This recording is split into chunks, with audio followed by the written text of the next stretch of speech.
Ain't no walls across the line. There's a rare few who think outside the box together for the crew. To break the equations, not bound to any rule. Exposing to the world the universe is all view. It takes the talent of the craftsman, it takes the mind of the fool, to make the vision realize energy and matter in a duel. To a break, to a duel. The old man Bills was running through his head. Cheryl probably got it hiding under his bed. Penny up to Annie making power for days. Don't listen to a word that the straight dope says. Mike building batteries to power a ship. Victor comes and talking math, that's the water spiral dip. Sean chucking plasma bolts a mile long. Sheila on the video making tone chucking prongs. Bernie breaking matter, they said it couldn't be done. And to all the people in the chat, I know you're having fun. So it's time to spend your Saturday with the dope and old man Bills.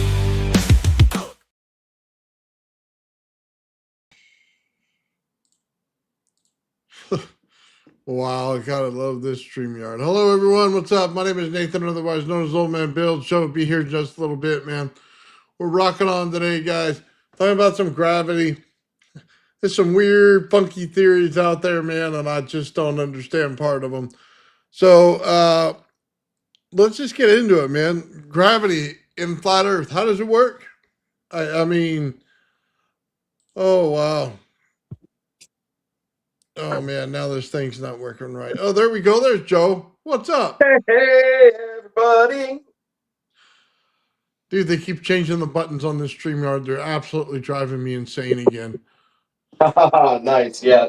I was running a little bit behind today as usual. You know, it's Friday at 5, so for me. It's all right, man. We got gravity on the conversation for today, Joe. Oh, very cool. Good topic, I'd say.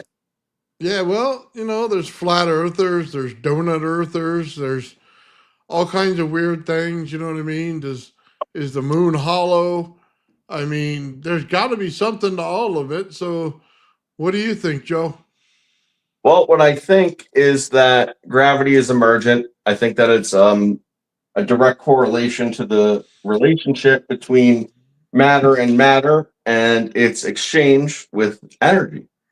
So anytime that you have matter that is having, you know, a relationship and an exchange with energy, and then you have matter coming together, there's certain amounts of pull that matter has relative to one another based on the amount of energy density that it actually accumulates. And it directly correlates to my paper and the theory that I brought up, where that time is somewhat emergent and mechanism and subject to the same exchange.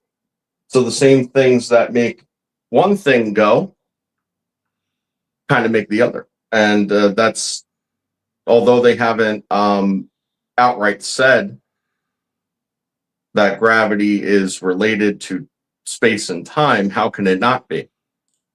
All the measures have to do with the space aspect, whereas everything else has to do with the time aspect.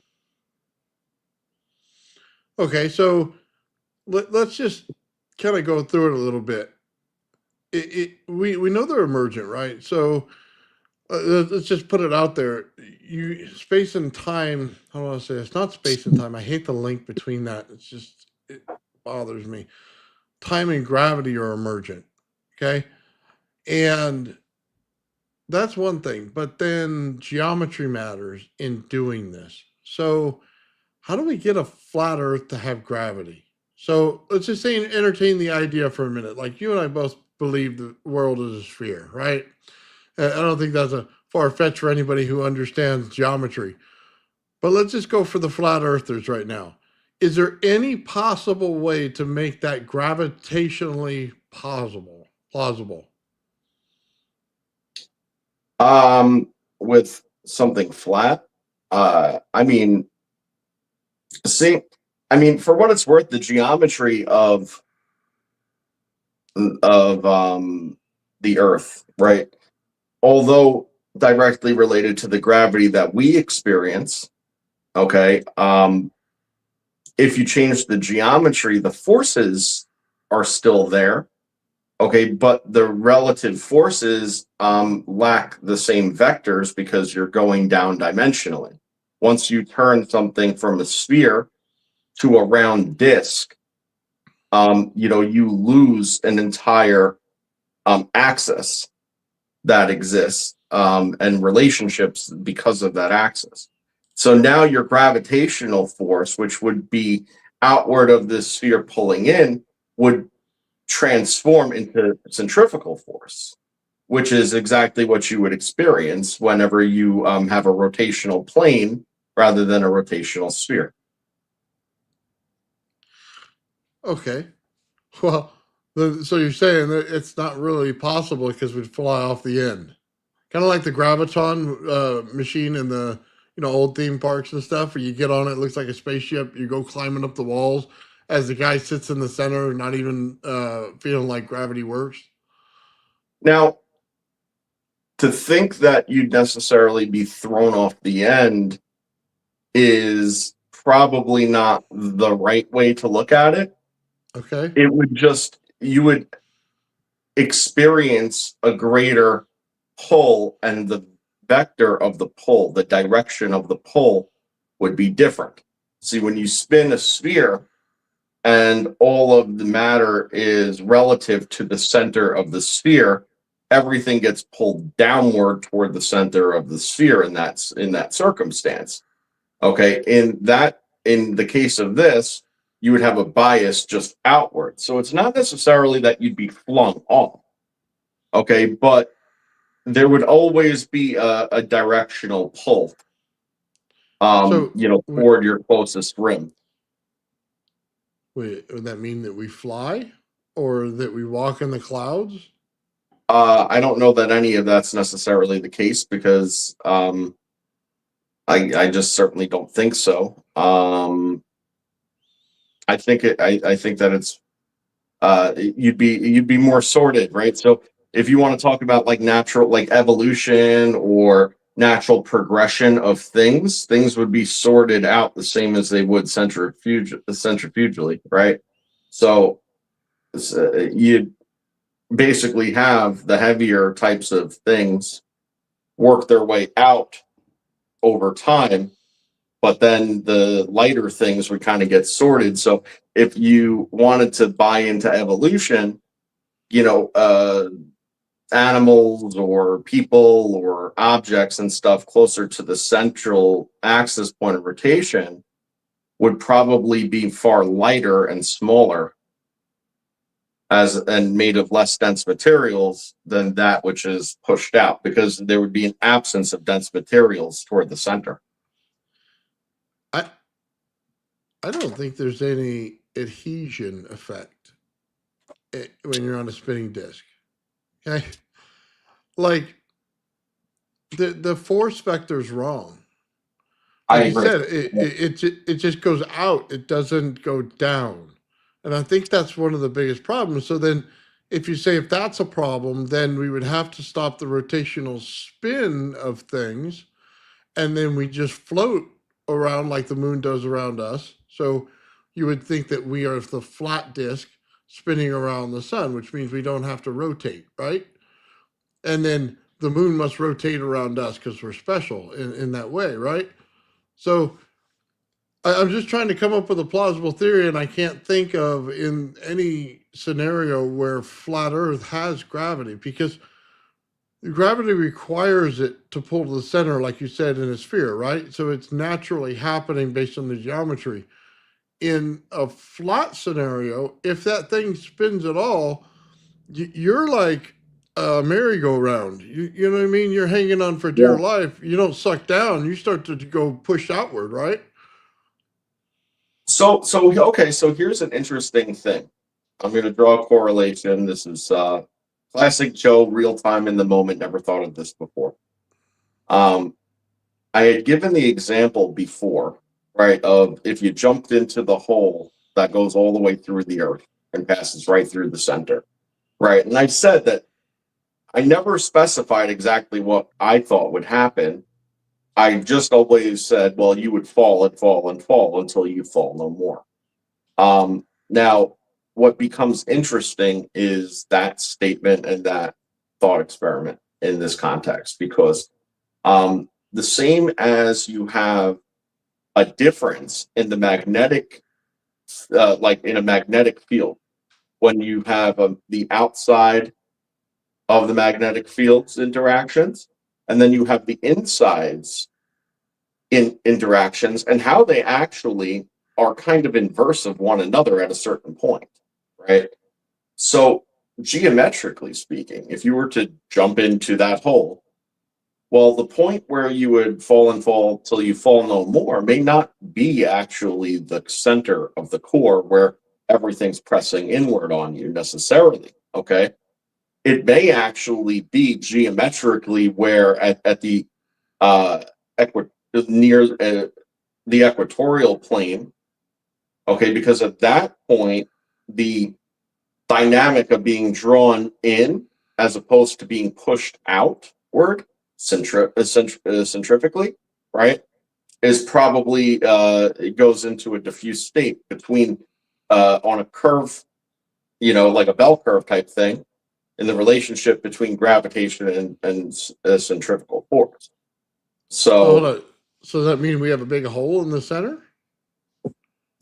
I don't know that we have a big hole in the center necessarily. There would just come a point where something not native to that area, right, it would be pushed outward as opposed to being pulled further inward, because the angles start to change as you get closer and closer and closer, and as you grow closer to that central rotational point, once you start entering that zone, you would start to get pushed outward as opposed to pulled inward, I believe. There would be a certain point. Now, where that certain point exists, how far out that stretch is, where that null zone between the two forces kind of switches, that I don't really know, right? But it's as soon as the plane changes, as soon as it goes from an angular plane to a flat plane, then it would go from gravitation to centrifugal force, I believe. Okay.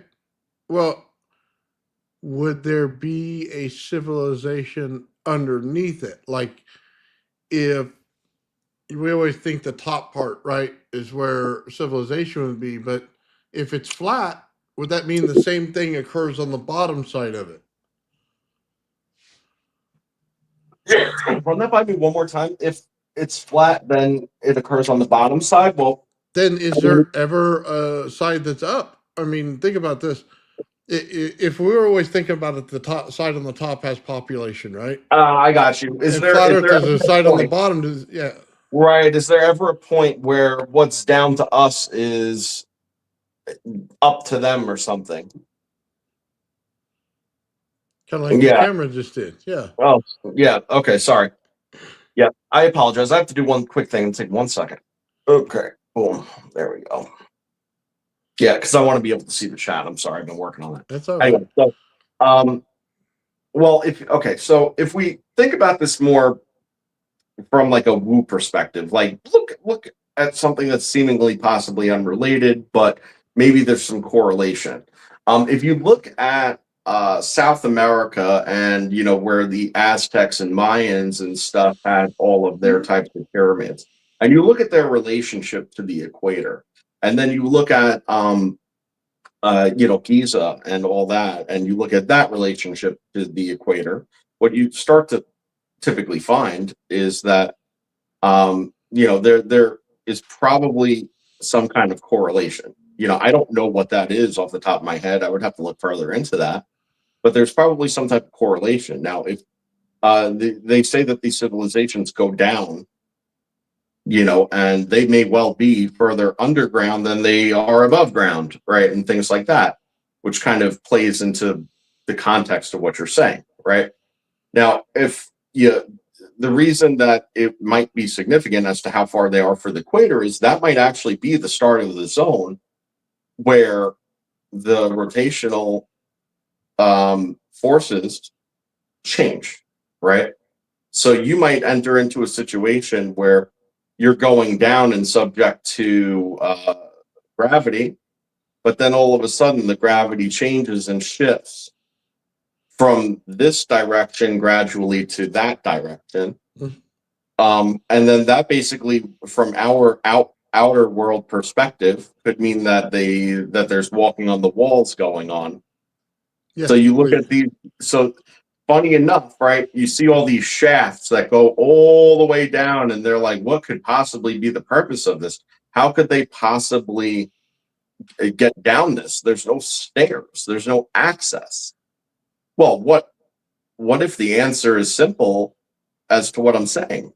Well, once you get down to that point, there's a centrifugal bias rather than a gravitational bias. And therefore, what we perceive as something vertical that you'd fall down is actually nothing more than a long corridor for them. Could you imagine that? That's just a long corridor, possibly, right? Maybe. Now, everything I might be saying here might be total hooey. Like, I mean, I'm literally making it up on the spot, but seems I'm to just fit trying the to. bill. I'm just trying to understand it. I don't. In any experiment that I've ever done, even if I take a ball and dip it in water and then I spin it, it still puts out water in a 360-degree sphere. But when I put it in flat, it literally just flies out the side. Okay, that's where it goes. So there's a geometry difference, and I'm trying to understand if there's anything that they could do, because they give you all these explanations that seem stupid to me. Okay, and I mean literally stupid.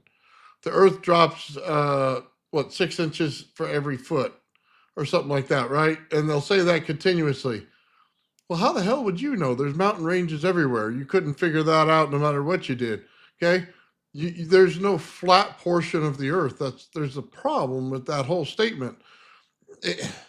You'd be better off saying you took Viagra and then it fell every so many seconds per foot. You know what I mean? Right. Then I would understand a little more. But this isn't, this isn't that. I don't see a scenario where it works. That's the problem I'm having with it. So we know even if you try to break a compression zone in the center, right? So you put a dielectric in the center between the two flat plates, they're still not going to have that much adhesion to the surface, okay? Mild light or anything else.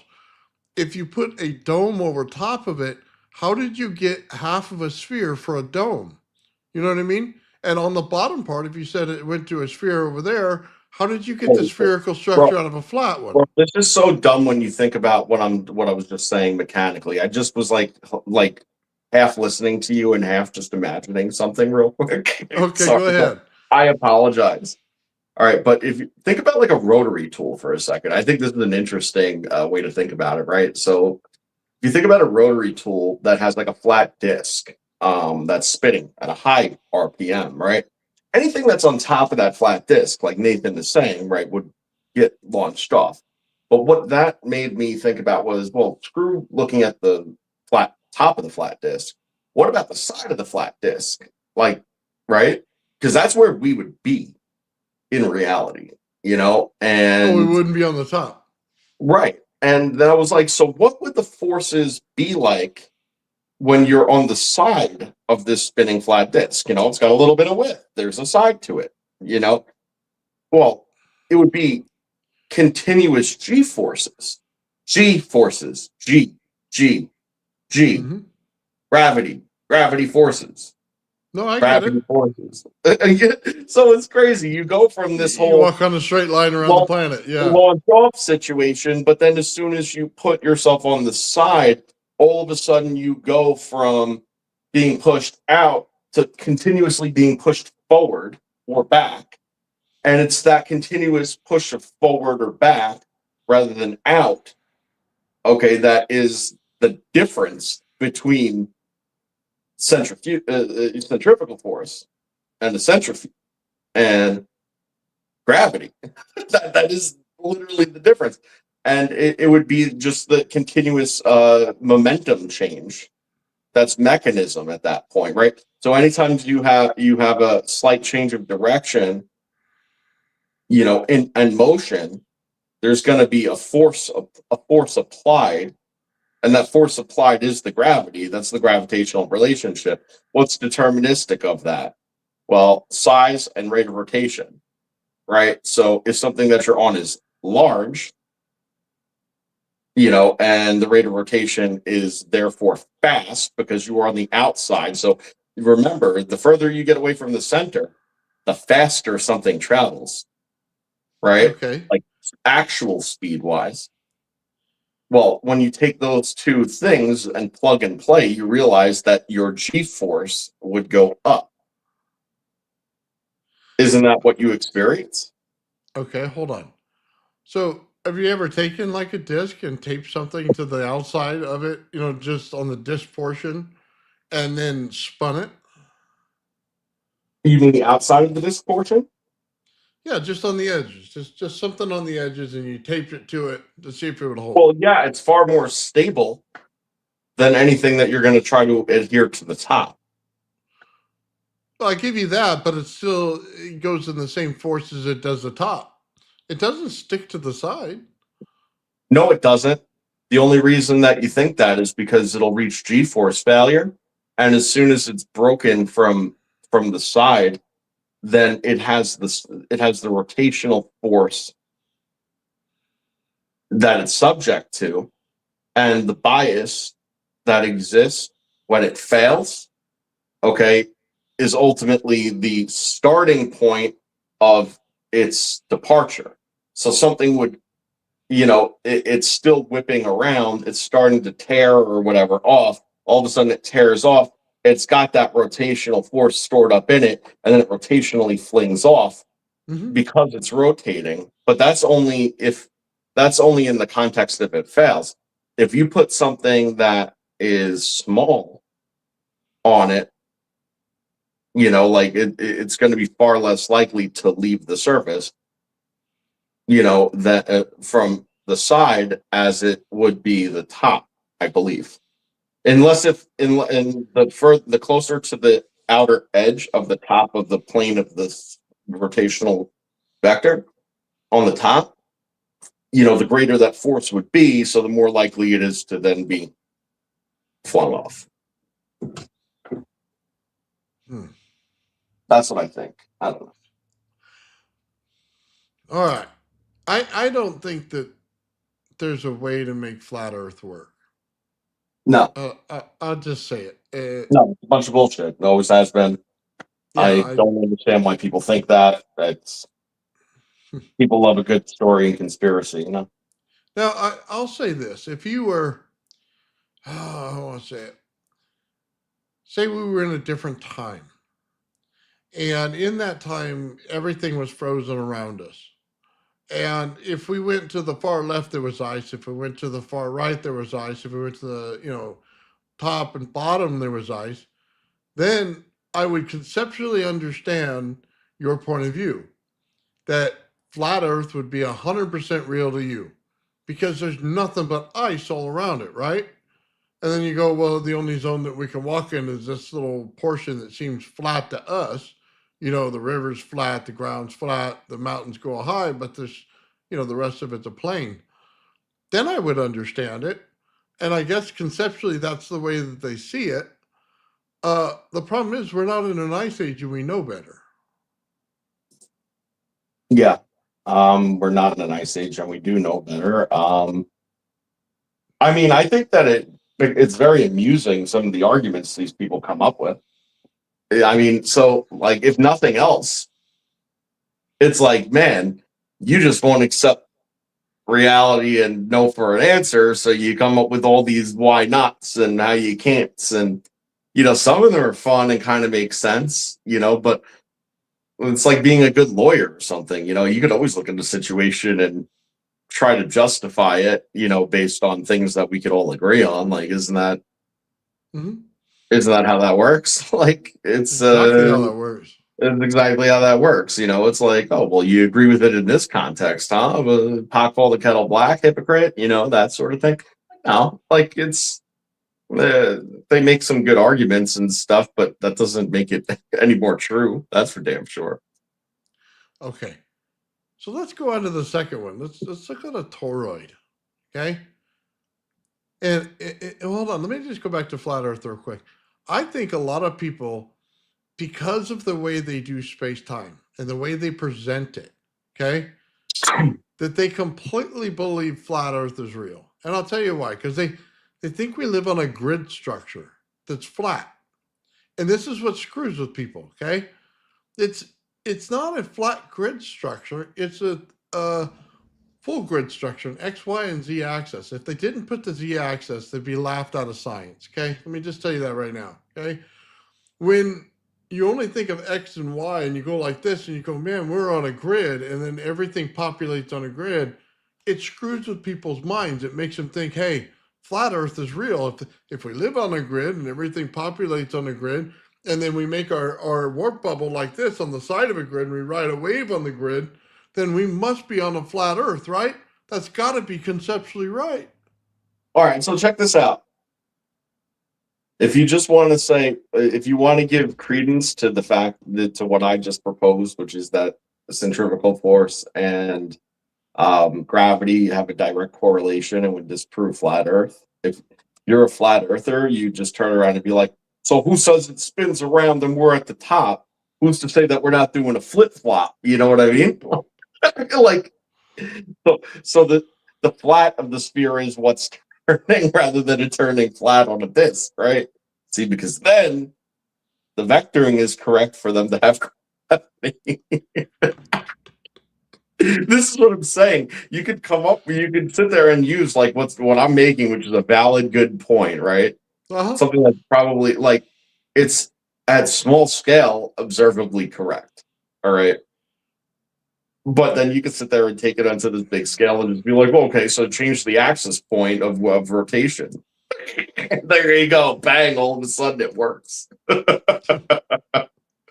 Well, I think one of the, I'll say it again, and I know this is hard because when you look at science, they don't use the z-axis very much. I don't know if you noticed that. They use T1, T2, stuff like that, right? Yeah, And they like the equivalent of a Venn diagram, but yes.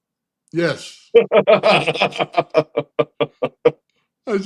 I think it's hilarious. So I think that's part of why people get all screwed up. They think, well, science is on my side here. It's really not, you know what I mean? And science did it right. But they seem to think this because every time I see a science thing, the first thing I see is, okay, let's make a gravitational bubble. And the first thing this moron does is pull out a grid structure, a flat grid structure, and says, look, we're riding on this grid, right?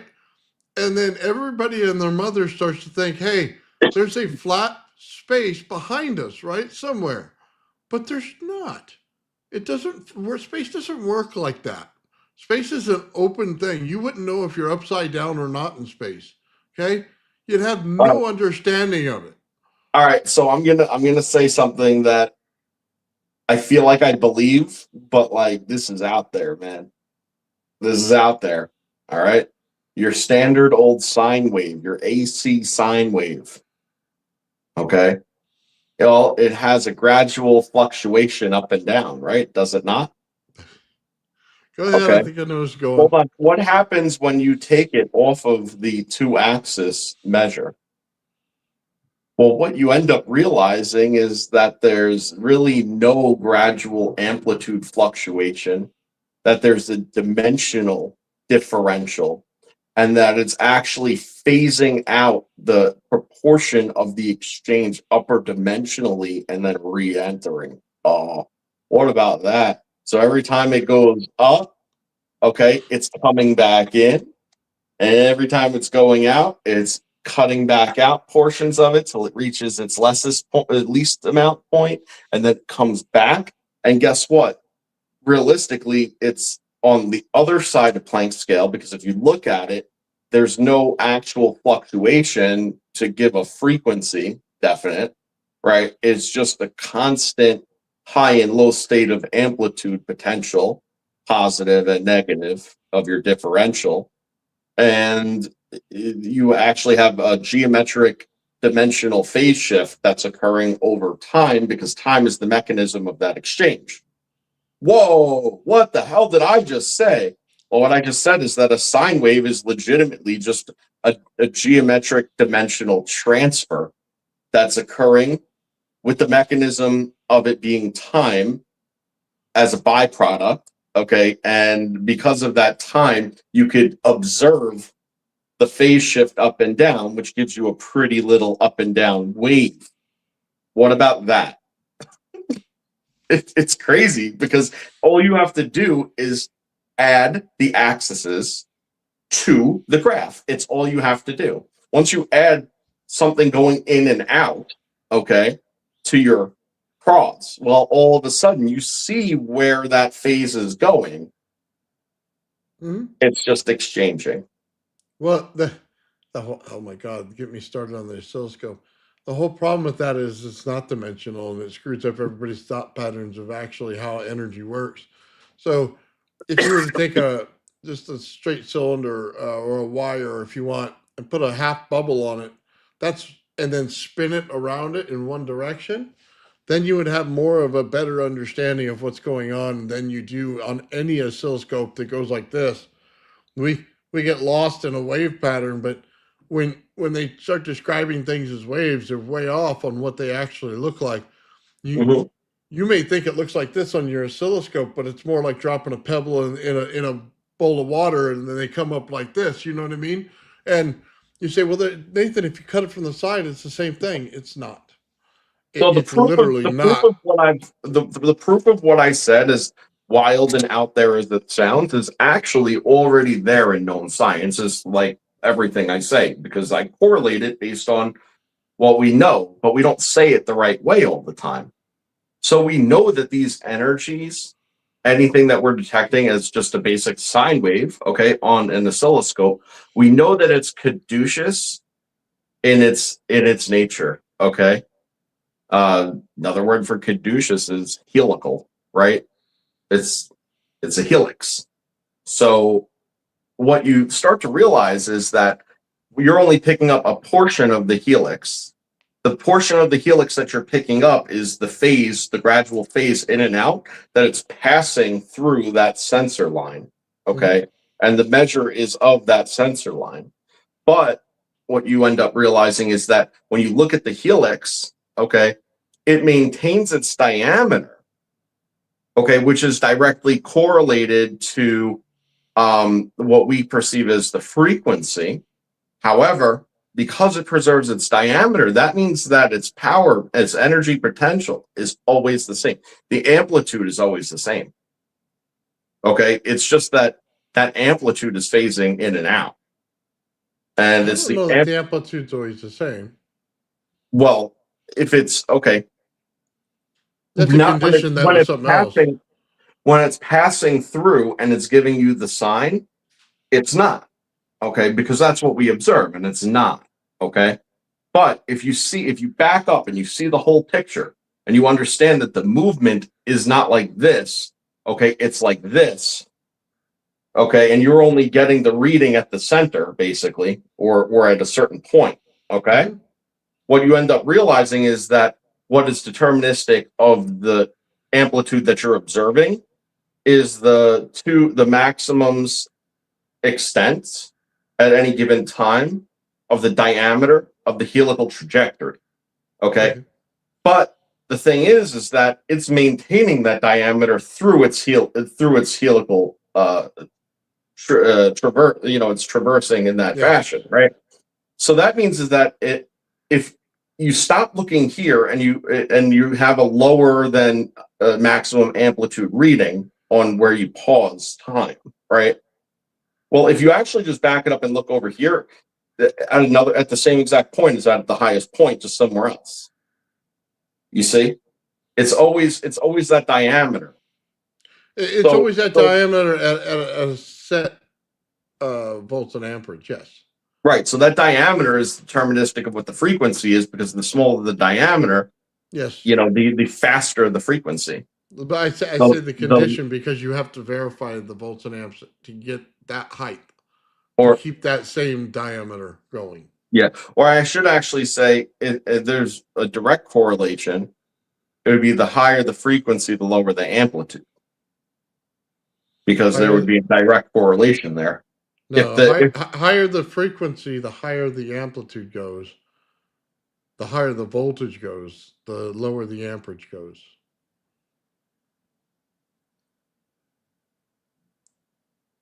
Hmm. I mean, I know that to be like empirically true, but like I'm just trying to figure out how that correlates because Well, the frequency controls the volts in any system. well, I know that. It's the Yeah, no, rise there's and direct correlation.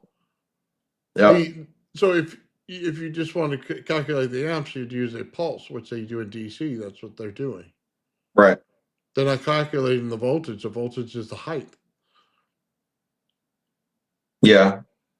Well, anyway, there's a direct correlation to what I'm saying. The point is that if you look at it as like just an MRI slice of what you're seeing, you Mhm. realize that where it is at some other point is always going to be um at the same point that it is, just somewhere else. So that we would see that somewhere else as time, right? But we know that it's actually in that motion. That's just what's interesting about it. So you know, it's an observer situation because what you would get out of that is dependent on where the measure is taken. Because let's say that you have a native waveform, okay, that you're only capturing a part of. If you're only capturing the outermost parts of it, you might not even have enough to complete a full sine wave. You might only have a pulse at that point. So what does that say about it? Oh, you know, what does that sound like? What happens when you only catch an energy potential at its outermost point? Because if all energy is born of and of the same, even when it's different, well, that kind of explains why DC might act that way. You're just not picking up the center of the waveform. That's why when you compress it, you push yourself, you change your perspective, and collapses into AC. Then you see the whole thing. I Wow. don't know. I mean, listen, it's an out there subject. There's nothing proven, but I've said a lot of things, and I would say prove me wrong. Well, they actually have, just so you know, they have math that describes the function of a sine wave over a square wave and exactly how it propagates into the changing of the frequency of it, even though they say there's no frequency. It's an ironic thing when you look at it when they tell you a flat answer on Google. No, there's no frequency in it. Well, how do you change it? You put a sine wave in and put frequency into it. But how does that change it? It just moves the thing up. Oh, by the frequency. Okay. So anyway, get past that. Let's go back to the toroid. I'm trying to make a point here, Joe, in pointing these things out because there's an absurdity in physics. People think things are flat. People think things are toroidal. Okay?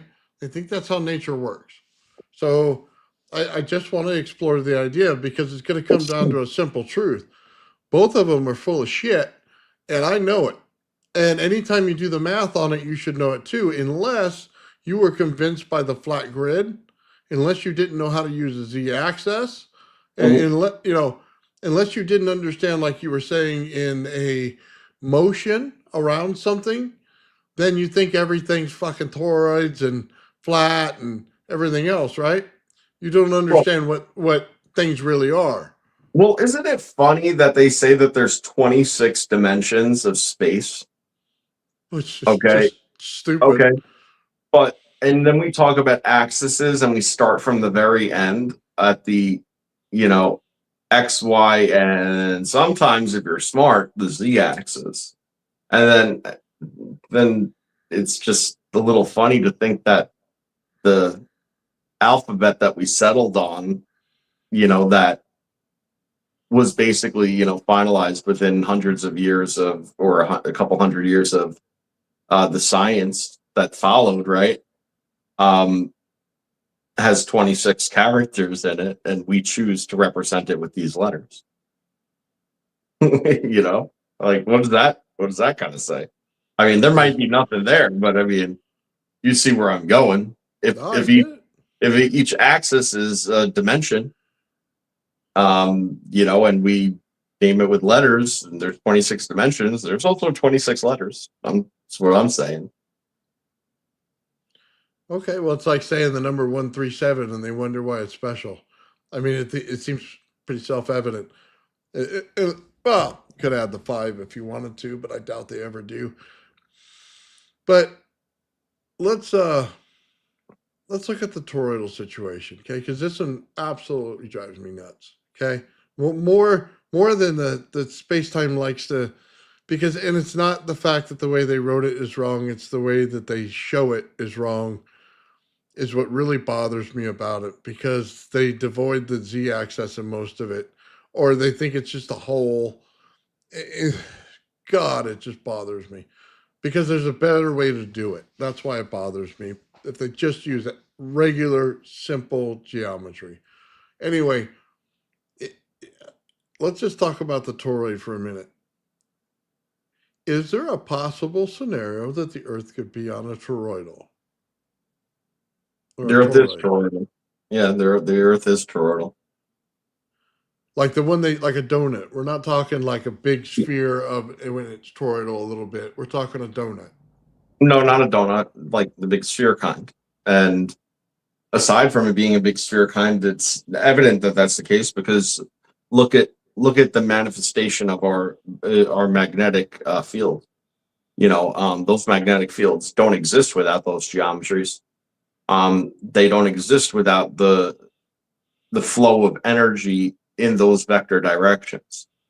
And there has to be an inward and outward flow and inner geometries that share the space. And I say share the space because they don't really share the space. They're both, we've discussed that. They're both there and not at the same time, right? So, yeah, it's an interesting situation that exists. But as you know, with any magnetic field, there's a big difference between being on the inside and the outside, and what the relationship of both energy and matter is, depending on where how where you are relative to the magnetic field that you're in. And Well, it's a big difference. yeah, I'm not disputing that. I want to stick to the donut shape though, because Okay, so tell me why. okay, we can let the truth be told. It's the way the energy flows is more like a spherical donut, okay, but it's not a donut. See, the thing is, and this is the point I'm making. We're looking at something like this, okay? The sides come in and go like this. They're not looking at it like this, okay? Geometrically, all plasma does is go in a sphere, okay? Plasma can't form a donut on its own. It's not physically possible, okay?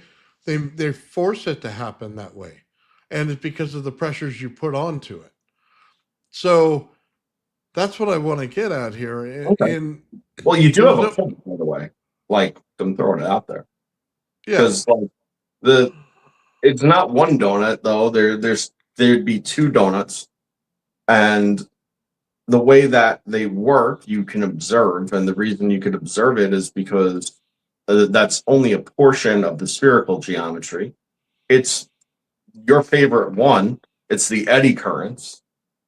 It's ever present and well documented and so on as far as what we believe is occurring in the mantle, of the earth. This is where your eddy current zone is. You have convection currents.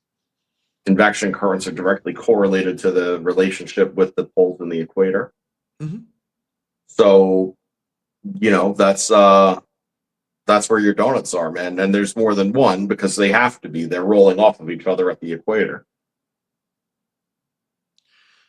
what what I'm trying to get at, I guess, with it, and I'll say this: as somebody putting the world in a donut shape, it drives me nuts in electrical theory. There's no chance you can have a spherical form in that. Even if you wind the wires, you still have a spiral, and it still goes one direction or the other.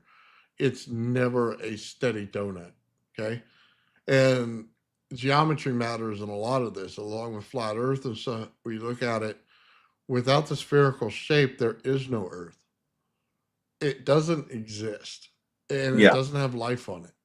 And I guess that's kind of, again, I guess we'll just skip forward to the truth. The Earth's energy fields look like a donut, but not the donut that you actually see. So what it would look like, and what we're describing is there's a center core. It would come up and then out and then around and then back in, right? So it would almost be like an apple, if an apple was round, or an orange shape. You know, the orange slices come off like this and go back around the energy through the core. That'd probably be the best analogy of it, is an orange. That's Well, how that makes sense. yeah, Yeah. that's how the energy flows, right? Well, I mean, the whole thing is this: anything the same as with the donuts, like you're saying, the same as with what I was talking about before with the inside of a field, outside of the field. The same exact thing applies. Okay, and what you end up realizing quickly is that anything that's subject to the outside forces of your donut field, okay, turns parabolic. So it gets swept up, but then it doesn't get sucked in, and it gets swept up and around and up and around, and then it turns parabolic. And what ends up happening is once you have enough of a parabolic condensation, okay, it'll end up pinching. And then your donut always turns into a sphere anyway. That's how it goes. It might not be instant, okay, but it's not letting you get away with lacking that extra energy vector. What is that energy vector? I've described it many times, and I'm not a physicist, you know. Well, not yet, at least. I'm waiting for somebody to send me my, you know, You know, my plaque for the like, wall. yeah, my plaque for the wall. But the whole idea of it is that you know, you can't have not enough axes, and then that's the difference with the plane, right? So that's the difference between a magnetic component and a magnetic field, right? Because anytime that you're moving the majority of it on a flat surface of a plane, which a donut would, okay, that's a magnetic component, and it's not true magnetism, but there's attractive and repulsive forces that could occur out of that depending on where in the field you are. See, that's but it's not it doesn't it's not subject to as much. I don't like magnets in the way of the Earth. They don't that whole attractive and repulsive relationship is Mhm. not the right way to say energy and Earth. You know what I mean?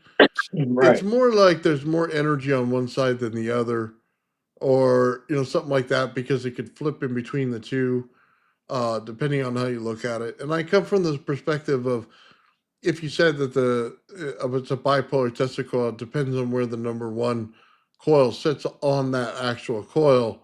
One side has more energy than the other, and they behave in a different way. One side's positive, one side's negative. But magnetically, as far as the way the magnets attract and repel each other, they don't necessarily work that way. It's like an No. open core system instead of a closed core system, where, you know what I mean? You get that heavy effect on it.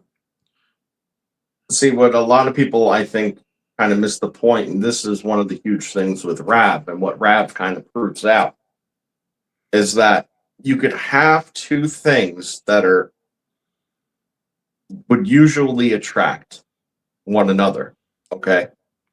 But as soon as you, and why would they attract? Is because they're opposites, okay?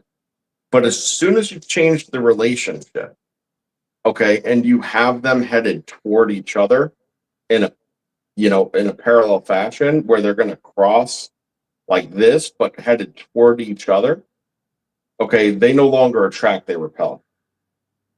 Why? Well, because this going this way and this going the opposite way in the opposite directions is the same as two things doing the same thing in one direction. See? Okay, but let me just say this. I think there's a missing component in the way everybody sees it. Okay? I think that there is a torsion field formulating in the center when you say repel. it's not as easy as they repel. I think that there's a field forming in the center that is torsionally active that has a spiral coming down to each side, and they meet in there, and they force themselves off the axis of center.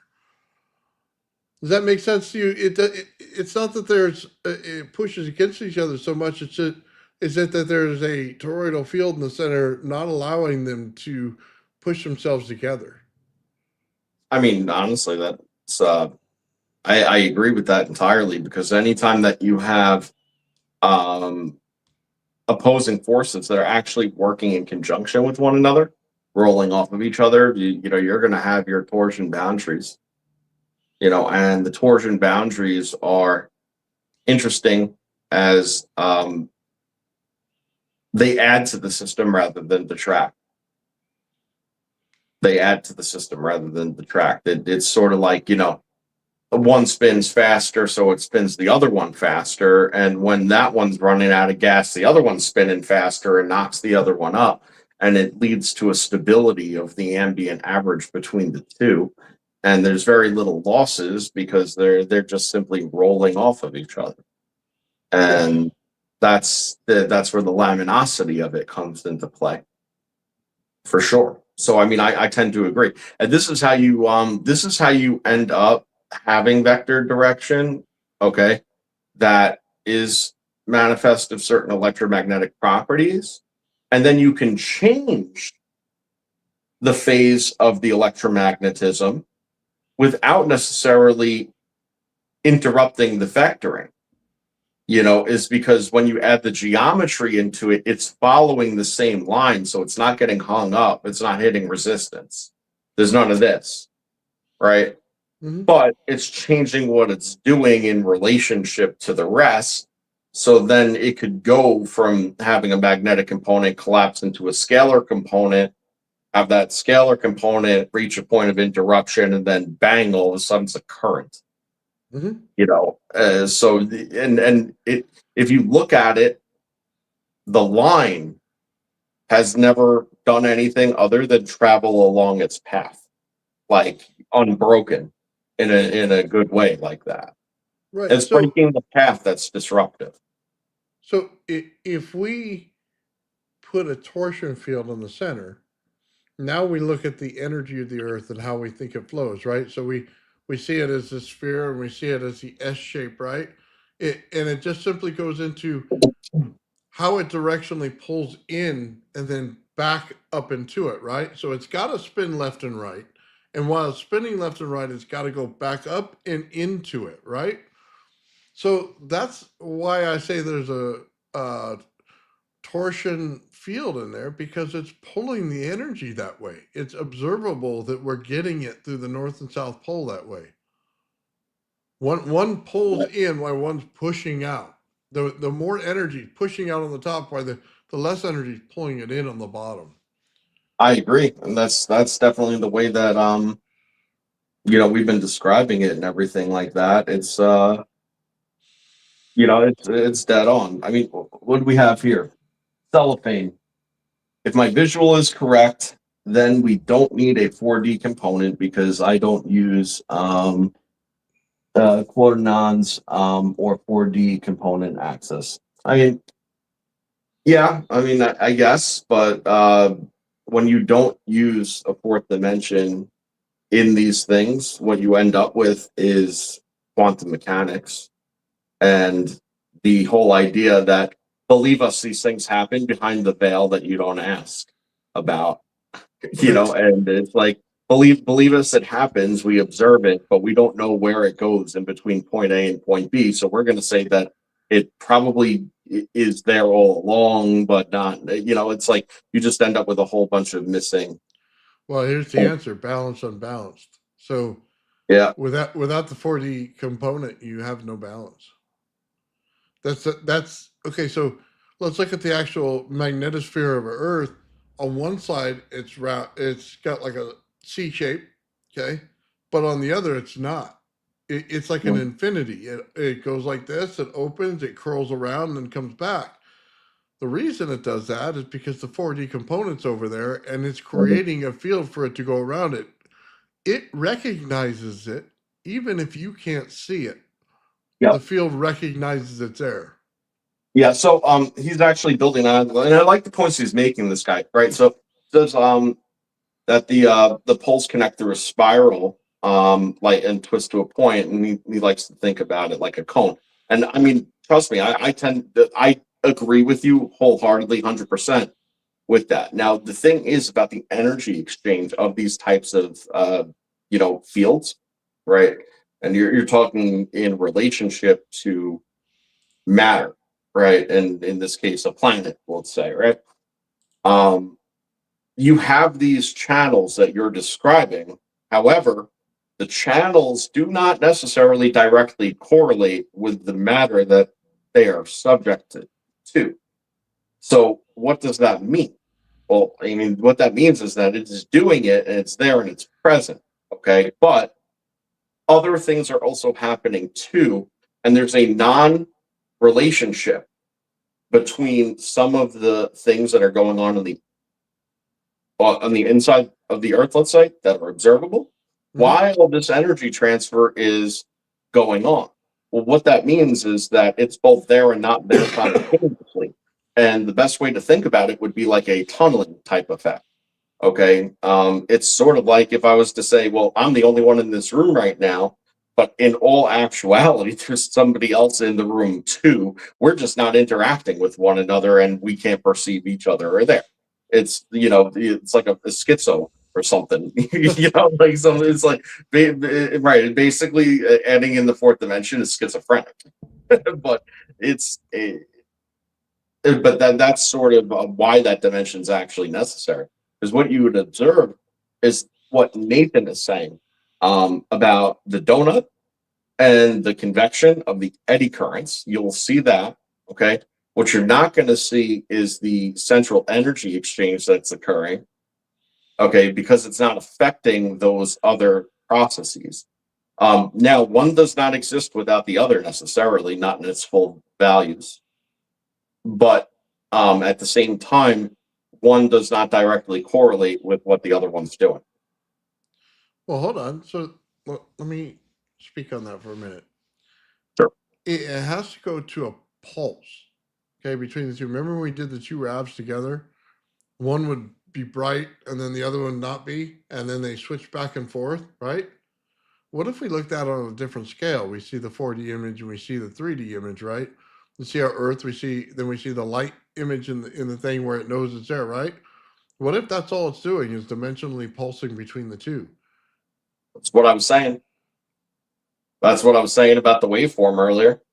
Okay. Dimensionally pulsing in between the two. It's just like if you look at us as a measure on a plane, right, like this, right, and our waveform is going like this, circle, right? Now all of a sudden, all you're getting is this high point, low point, and because we're three-dimensional, it's more like this.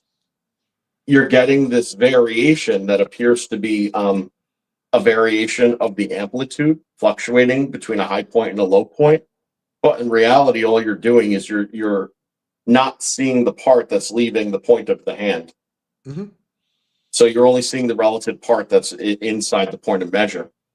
And that's what I was saying about the sine wave earlier, and it sounds exactly like what you were just saying. Yeah, well, it tends to act that way too. Mm-hmm. We see it all the time. Like in the center of the Earth, you say there may be only one sphere in there, but I'm telling you, there's a counterbalance to it somewhere. Okay, in some way, there's a counterbalance to it. Just like we see outside of the Earth when we see the whole thing built, and then we get the field that moves there. Like I said, you may not see the object there, may not be visible to any light, but the field sure finds it. It knows exactly where it is. Yep, that's for sure. And you know what? The fluctuations in the electromagnetic modes, right, changes the density potentials in relationship to matter in any given area. And when you increase certain potentials in relationship to certain types of matter, what you end up doing is pull more of that dimensional potential in. So then that's how you end up seeing fluctuations occur where you start bringing in more energy, where you start to get spikes and things like that. Funny. Yeah. It's like it something they always talk about in physics. It's a mirror effect, and it's not a quantum mirror or anything like that. It's just like a mirror effect, like it's seeing something on the other side, but the other side's like a two-sided mirror in the way that it sees it, because it's actually there, but it would look like a mirror to anyone else that just looks at it. So, Hey Nathan, while we have a minute, yeah, go for it. do you mind if I plug the Tesla piece? Yeah, let's pull it up. Give me one All right. second. Yeah, you pull it up. I'll go grab it too, Yeah, do it. so you can see it in real time. Let me pull this up for you guys here. Joe does a cool Tesla thing, man. In the print. Oh man, you put a framer on it. It looks awesome. Oh, thanks. Uh-oh. Oops. Oh yeah, show that thing. Let's put up yours because it's gonna be a much better image. Yeah, well, I mean, the one I sent you last week is probably the cleanest image of it. But yeah, my God, the reflection. Yeah. But yeah, as you can see, this is it in the flesh. You can see how big it is. Nice. And it's a portrait of Tesla next to his huge bifilar. Got some sacred geometry in there, along with the Rodin, math spiral, and got his rendition of John Hancock on the bottom in silver. And there's a little custom matting that I did in there. It's like black on copper with brushed copper, so it adds a little pop. And there is 25 of these altogether that I'm going to make. And there are 20 of them still available. Oh, nice. And we're going to be putting them up on Nathan's Shopify for $150. I'm gonna pull this up for you, Joe. Yeah, if you have the nice picture that I sent you last week, the reflection's killing it. Yeah, that reflection sucks. I might have to. I mean, it looks nice when it's hanging on the wall in person, but I might have to add an anti-glare coating to the frame. If anybody wants an anti-glare coating and they're going to order one, just let me know and we can figure out what that looks like. Yeah, check that out, Joe. There's that picture right there for you. Right on. That's nice and clean looking. You can see the depth and everything. Oh yeah, it's very like 3D looking. It's all original work. It's my own art process that I do to make it. It's not some bull crap, or like something that popped out of like a printer or something. It's just like that.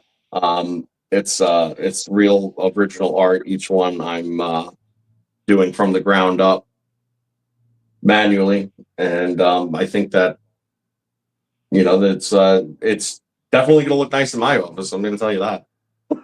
So if you know anybody who either loves Tesla or maybe that person's you, if you're anything like me, think about maybe grabbing one, because I'm hoping that those 20 go. And once they're gone, if there really is that much of a demand, it's not going to be this design. So I'm committing to only making 25. Very cool. Sorry. Mm-hmm. Oh man, I love this. Change the way this thing works. Take down one thing, it's supposed to pop the other face, doesn't do it. Okay. Dude, that's very cool, Joe. I'm gonna add those on there, man. Yep. So I'll take all the pictures you sent me and put them up there, man. That's gonna be totally awesome. That I dig, man. That's something to put on the wall right there. Yep, I got one for you. Nice. Right on, man. Well, I hope they sell out for you, Joe, and a limited edition, dude. And it's very clean work, my friend. Thank you. I appreciate it. And thanks for the support to anybody that is interested and buys one. We'll make sure that it's on the YouTube channel and posted all around, so it's clear as day where to get it. And next week we'll put the link up in the chat too. But they're here, they're ready to ship. And if you want one, I'll get it out to you. You know, 2 shakes of a lamb's tail. We ought to make a little commercial and play it during the middle of our, lives, so that people can see it. I think that'd be trick. Yeah, it would be cool to show off some of the products that we have, just generally, you know, this, but also the coils and the circuits and the t-shirts and all the stuff, and you know, Oh yeah. show people all the stuff in action. I've been kind of lazy about that, Joe. I'll be honest with you. I need to get back to work on that. So, because I got to link my T-shirt account to this, and then the circuits I haven't put up yet. Yeah. So. And I hear you. Right on, man. Well, that's cool. Look forward to it. Yeah. So, okay. So we actually know probably a little bit more about gravity than most people would. In going back to the topic, Joe. So it's no surprise that you have to have 360 degrees in order to make gravity. I mean, does that seem like a shock to anyone? I mean, do you feel like that would be a surprise to anyone that no matter what you build, if you try to build anything in gravity, to make the gravity, it has to be 360 degrees? Well, it's true. You need something to be you know, adjacent to the rotational plane. So you'd have to be on the edge of the rotational plane. Now, I'll say this, and I think I hinted to it before. Can you have a gravitation on a flat plane? If it doesn't spin, then yes. If it spins, then no. Does that make any sense to anyone out there? Because the field on the outside spins, that's rotationally done. And it creates the compression needed on the inside. But if it's flat, okay, the metal's flat or whatever, can it still pull gravitation? Yeah, because of the outside field. If the flat part of it is non-rotational, that's where it messes up, because then you get into forces changing the outside of the field. Then it becomes a field that looks like a rounded and then comes out like this and then goes back in like this. It screws up the geometry of it. Mm-hmm. Does that make any sense to you, Joe? It does. Yeah, no, it really does. Because the spherical structure has to be on the outside. So if flat Earth was right, then the dome sitting over top wouldn't look like a dome. Is that? It's kind of hard for anybody to say that.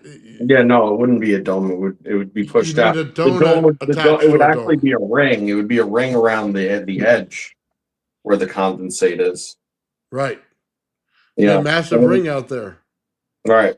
And then because, you know, it's spinning and then the mass differential's there'd be a pull and a hole to the surface, which is gravity, is it not? You know, it'd be a pull and a hole. It's the same thing as what I said about the eddy currents earlier, right? You're on the outside of the eddy currents, well, it turns parabolic. What happens when something turns parabolic? It pulls in, sweeps. Pulls in and sweeps. That's what it does. Right? And that's exactly what you experience. Further away you get, the less it matters, the less the relationship, right? Right. So once you get out of that parabolic sweep, then all of a sudden you're free of the gravitational relationship, at least at the small scale, right? There's still other relationships that exist gravitationally, like how things go into satellite orbit, because of those actually skin based on their mass, you know, like at the highest, most limit of where they're not subject to the gravity. So they're basically just riding that plane. Yeah. And that's what keeps them in the orbit, is just that state of you know, the differential where it starts to kick in. They just stay there. It's like locking magnets at that point, right? Where pulls it in until it pushes it away. Well, that's exactly how things go into satellite orbit. Because it gets pulled in until it gets pushed away, but then it does the one of these, the back and forth, like this, until it then stabilizes. And then that's where it is. Then if the force is pushed this way or that way, it just goes with that automatically. Yeah, you would have to have rotational. How do I say this?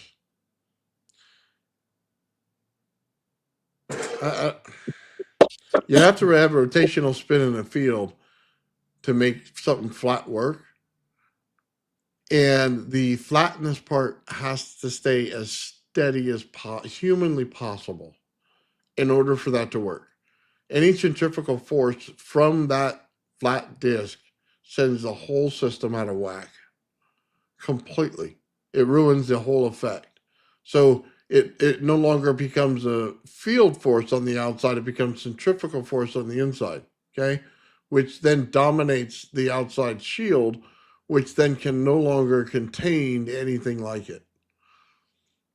So that's the only way something flat could ever work. And if you're saying flat earth spins, then we're screwed on that whole subject matter. You know what I mean? Yeah, that's true.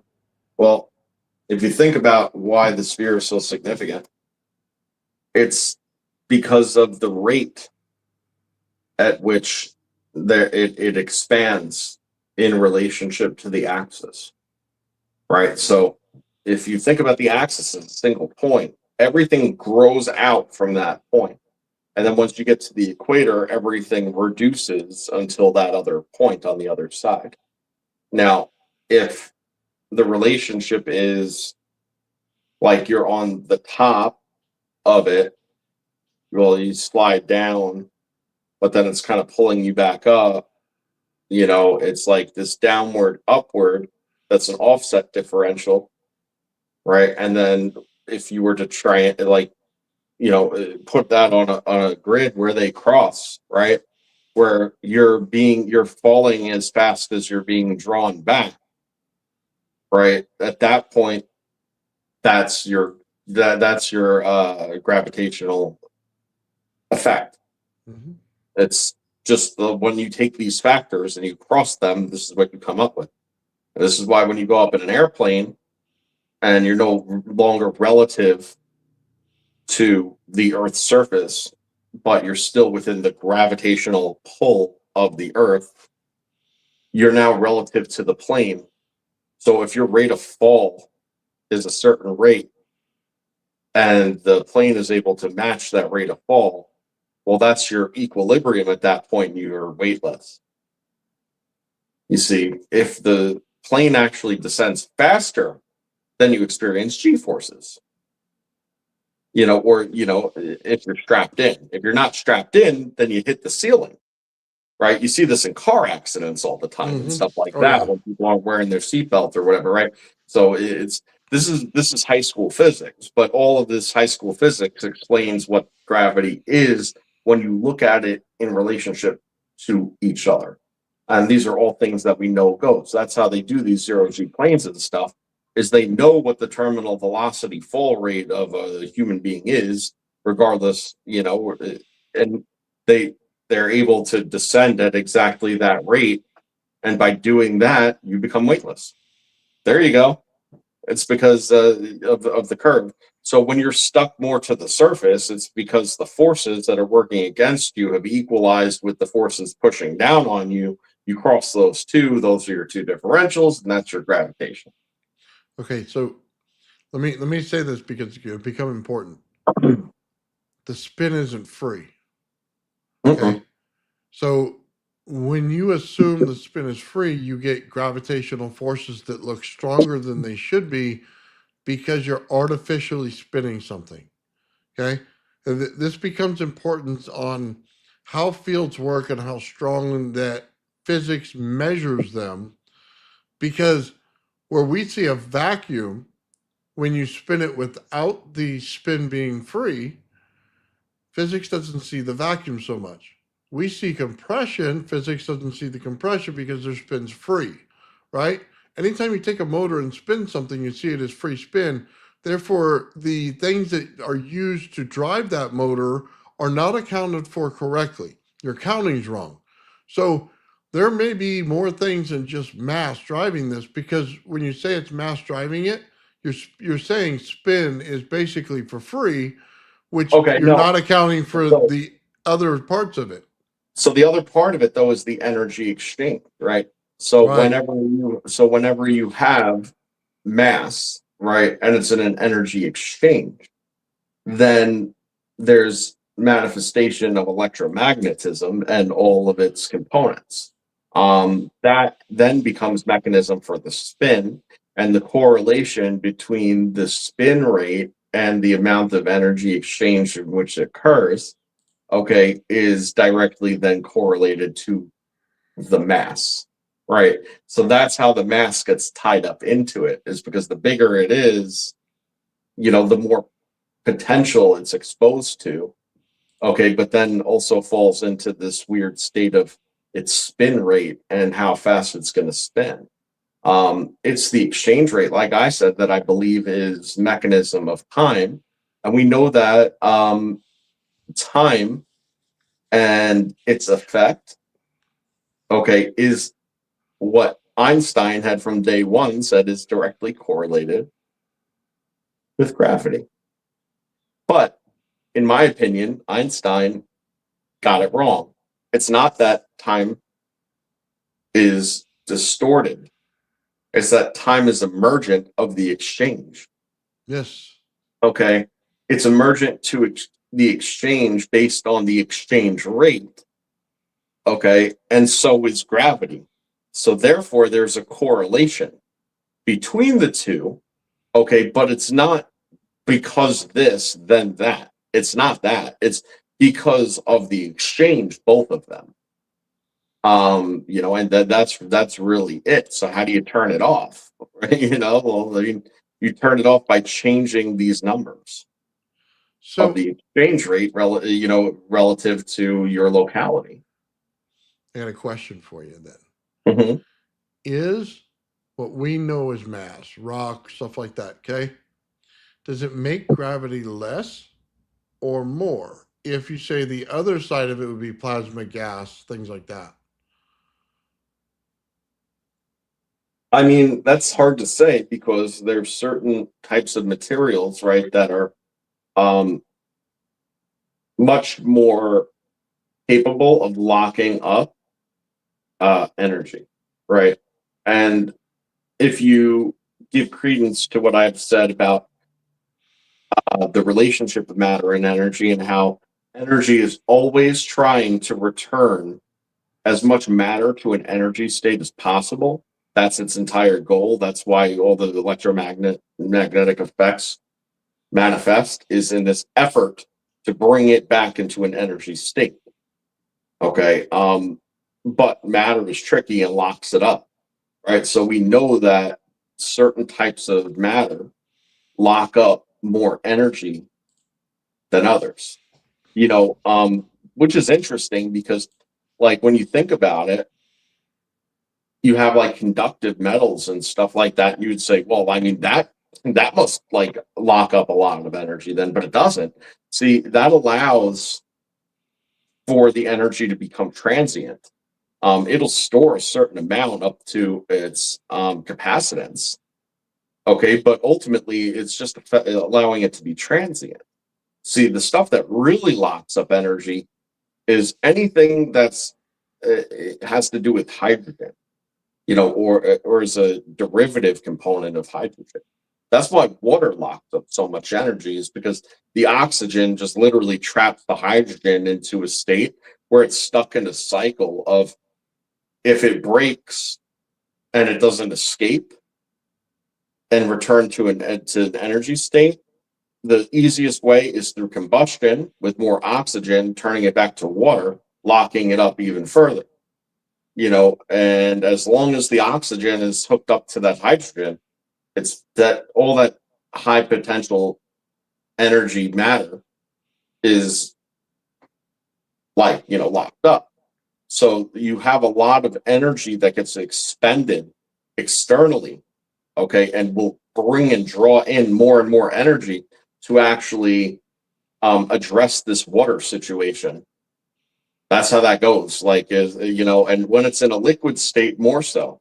When it's ice, less so, because it's actually so locked away at that point that it doesn't see it as pure potential. So it's less likely to actually go after it so vigorously. But when it's in a water state, it'll go after it because it knows that it's able to evaporate it and bring it one step closer to possibly coming back to a full energy state. But all this energy is exhausted in this exchange through this, because that's the offset bias that exists. So hold on real quick, Joe, before we go any further. I want to thank Darren for gifting an old man Bill's membership, dude. Totally awesome. And then Hey, he turned back damn. around and threw a Good man. $10 sticker on there on top of it, man. Woo. Thank you, Darren, very much.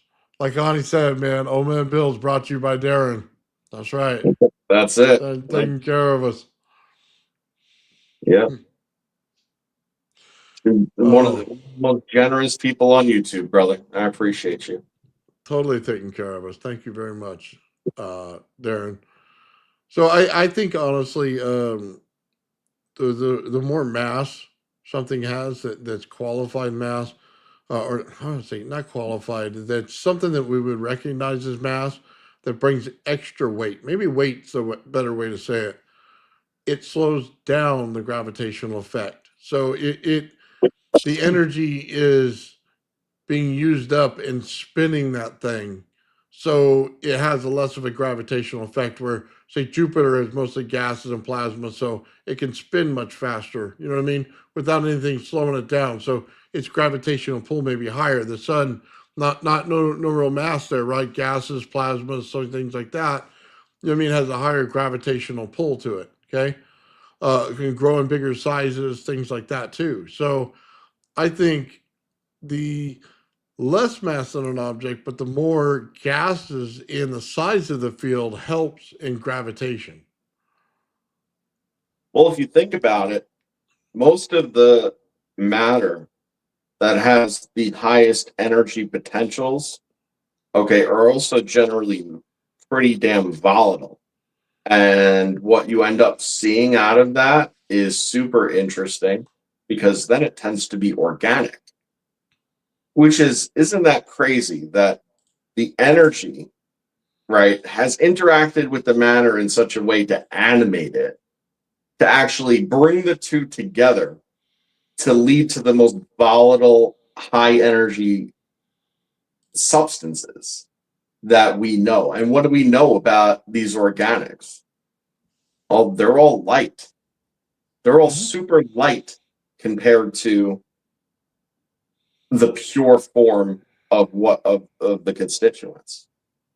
You know, it really is.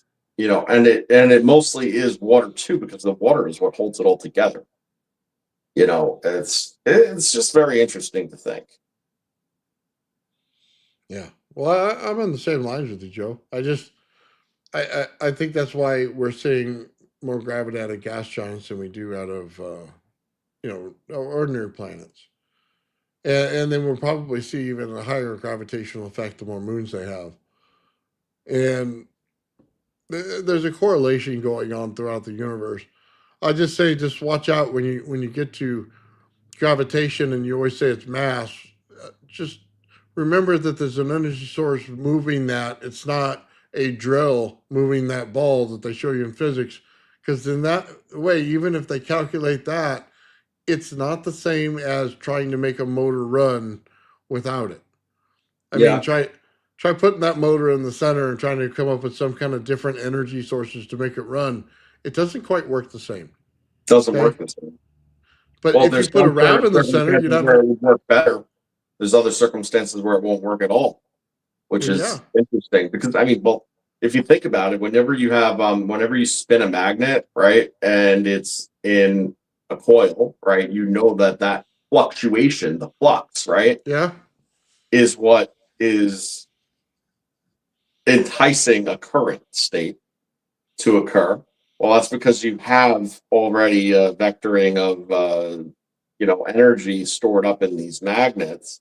You're spinning them around. Well, what's that doing? It's opening up a well at that point, revectoring the energy and enticing it into a conductor, and that conductor revectors it into a current state. It's just all revectoring of energy, and you need it to spin because you need the fluctuation. And without the fluctuation, it's just doing the skim job because of the dimensionality differential. So you need to bring it down in its dimensionality, and spinning does exactly that, because now you're taking upper dimensional geometries, okay, and you're inviting the multiple of them in on a plane, okay, Mhm. which is able to create the fluctuation. So you're downgrading its dimensionality into a state that could then be captured and used.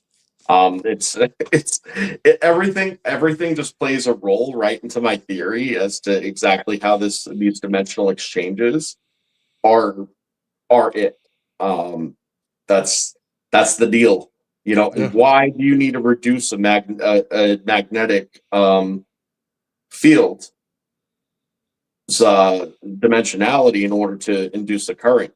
Well, because it's like I've said all along, a current state is a two-dimensional, or I'm sorry, it's a one-dimensional component.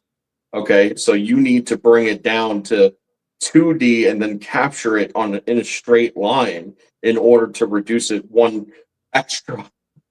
So you need to go from 4D to 2D and then bring it into a one-dimensional conductor for the one-dimensional manifestation of electromagnetism to be induced. Yeah. There Well, you go. also that motor's brute force. Mm. So the way we do magnetism these days in motors is just pure brute force. It's kind of, it works, but it's not something ideal. No, and first of all, it could be modulated. It could be artificially modulated. You could have all the same fields running over very small currents, and then built multiplicatively to then have secondary rotational axes, and then pick it up inductively from there, and you'd be doing the same exact thing, except you don't have to move mass in gravity.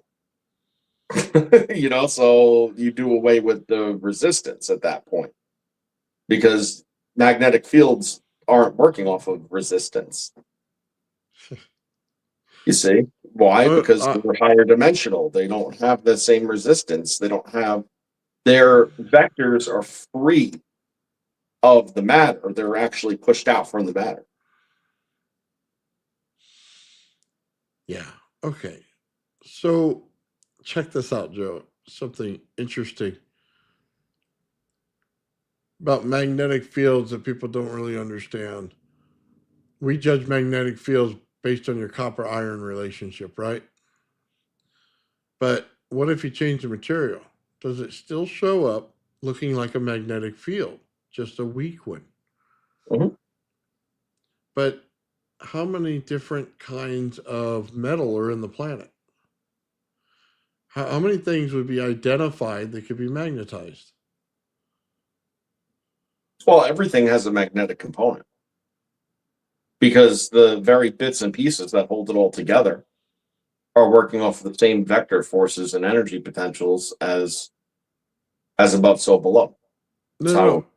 I agree with that, but I'm making a bigger point here in that for every different material you run this through, the main energy source, it puts off a different type of energy that is more or less magnetic in its structure, right? So if you put it through silver, right, oh man, energy moves fast, not a high very amperage at all because it's not impeded. You know what I mean? Mhm. You go gold, same thing, okay? But then you get to something like cobalt, okay? And you go, does it move faster or slower? Well, it depends on the temperature of cobalt. It moves very slow and crappy and cobalt, and then you cool that cobalt down, it becomes superconductor, okay? And I say this for this one reason. people always continuously think everything's magnetism, but they don't understand the structure of magnetism to understand that. Everything puts off somewhat of a magnetic structure to it, but it's not in the same phase. And phase is probably a bad word for this, okay? But every one of them puts off their own dimensionality, and you can't line up the dimensionality to get it to work in magnetism. Otherwise, you could throw a magnet out in the air and it'd float, right? But the reason it doesn't float is because there's so many different forms of energy that are produced based on the materials being used in the earth that it'll never match up. Okay. It'll never give you that more than one little effect. So you say, I drop a metal ball and I drop a magnetic ball, right? Well, the magnetic ball is going to drop a little bit slower. And we all understand that, but not much. Okay, so you're not getting into that field and contacting the field the way you want to because you're not understanding what's going on here. You're not getting the energy source you're getting to. So, how do you change something in a nature where you can't produce the energy sources around it? You fix the function of it. Well, it all has to do with the chemistry and the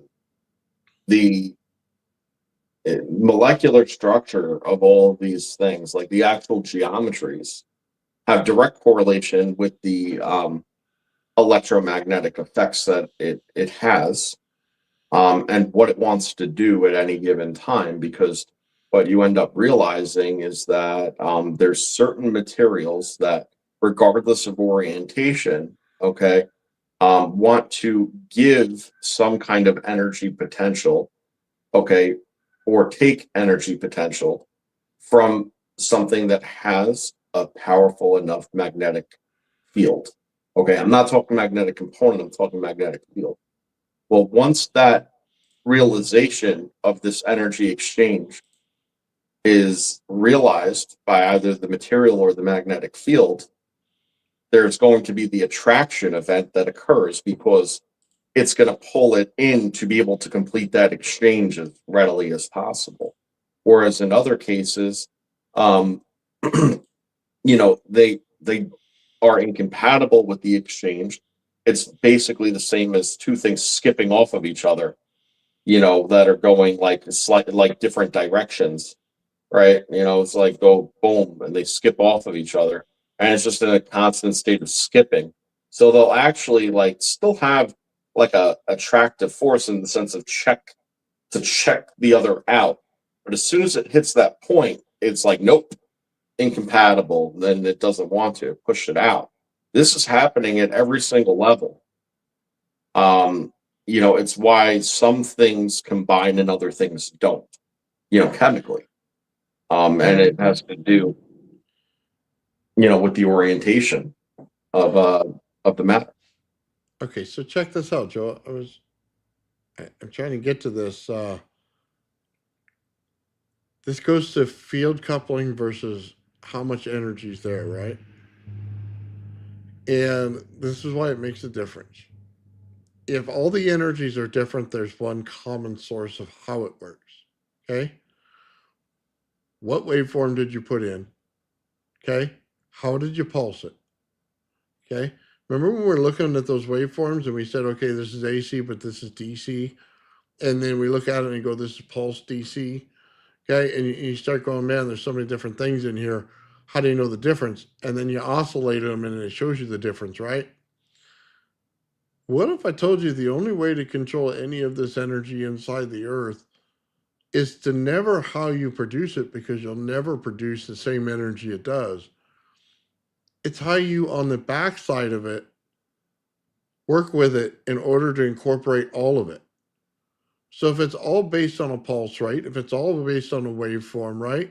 How do you control it then? Well, then you create those waveforms and you align them, right? So when you say to me, well, Nathan, that's harmonics, okay? That's the sound, okay? You get into those things, well then now you're manipulating the energy in the environment based on those conditions. But what does that mean? It means that you're doing field coupling.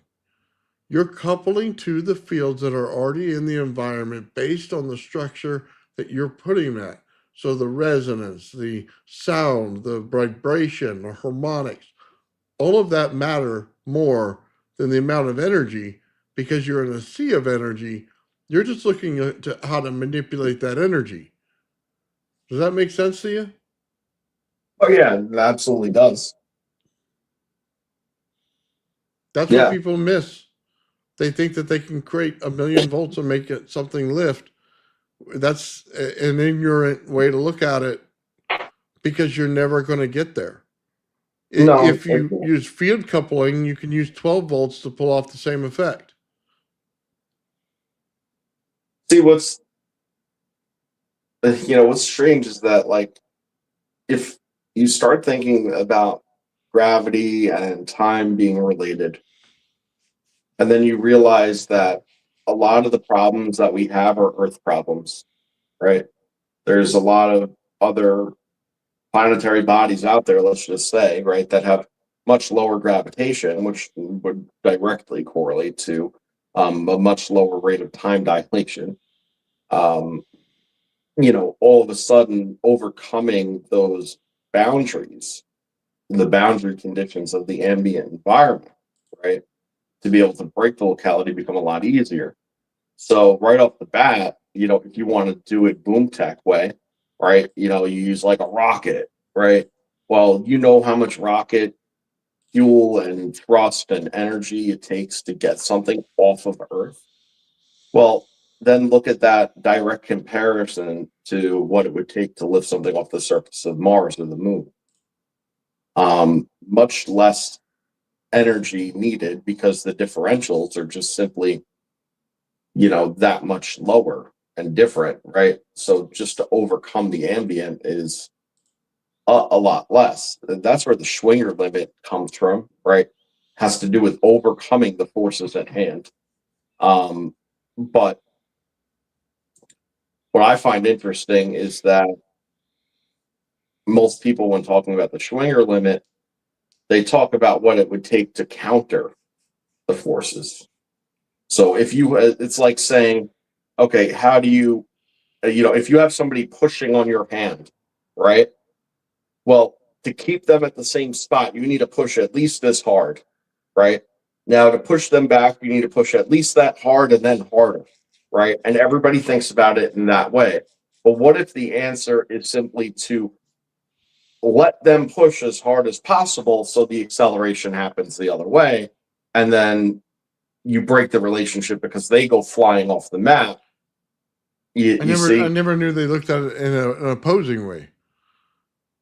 Well, I mean, right, because it's about countering force as opposed to working with force. That's what they think it is?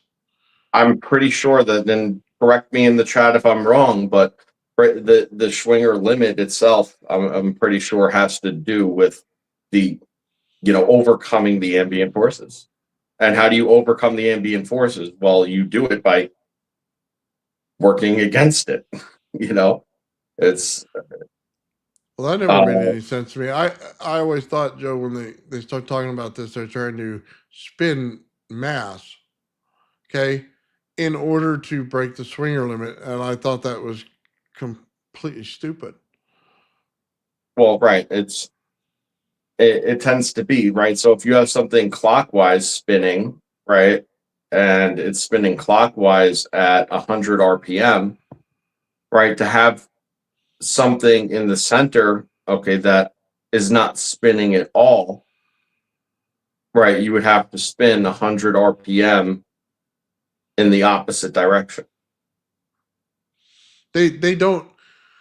Wow. Okay. They don't know how torque works then? Because as soon as you start spinning one thing super fast in one direction, the thing in the center automatically starts spinning the other direction. You know that, right? Of course, yeah. So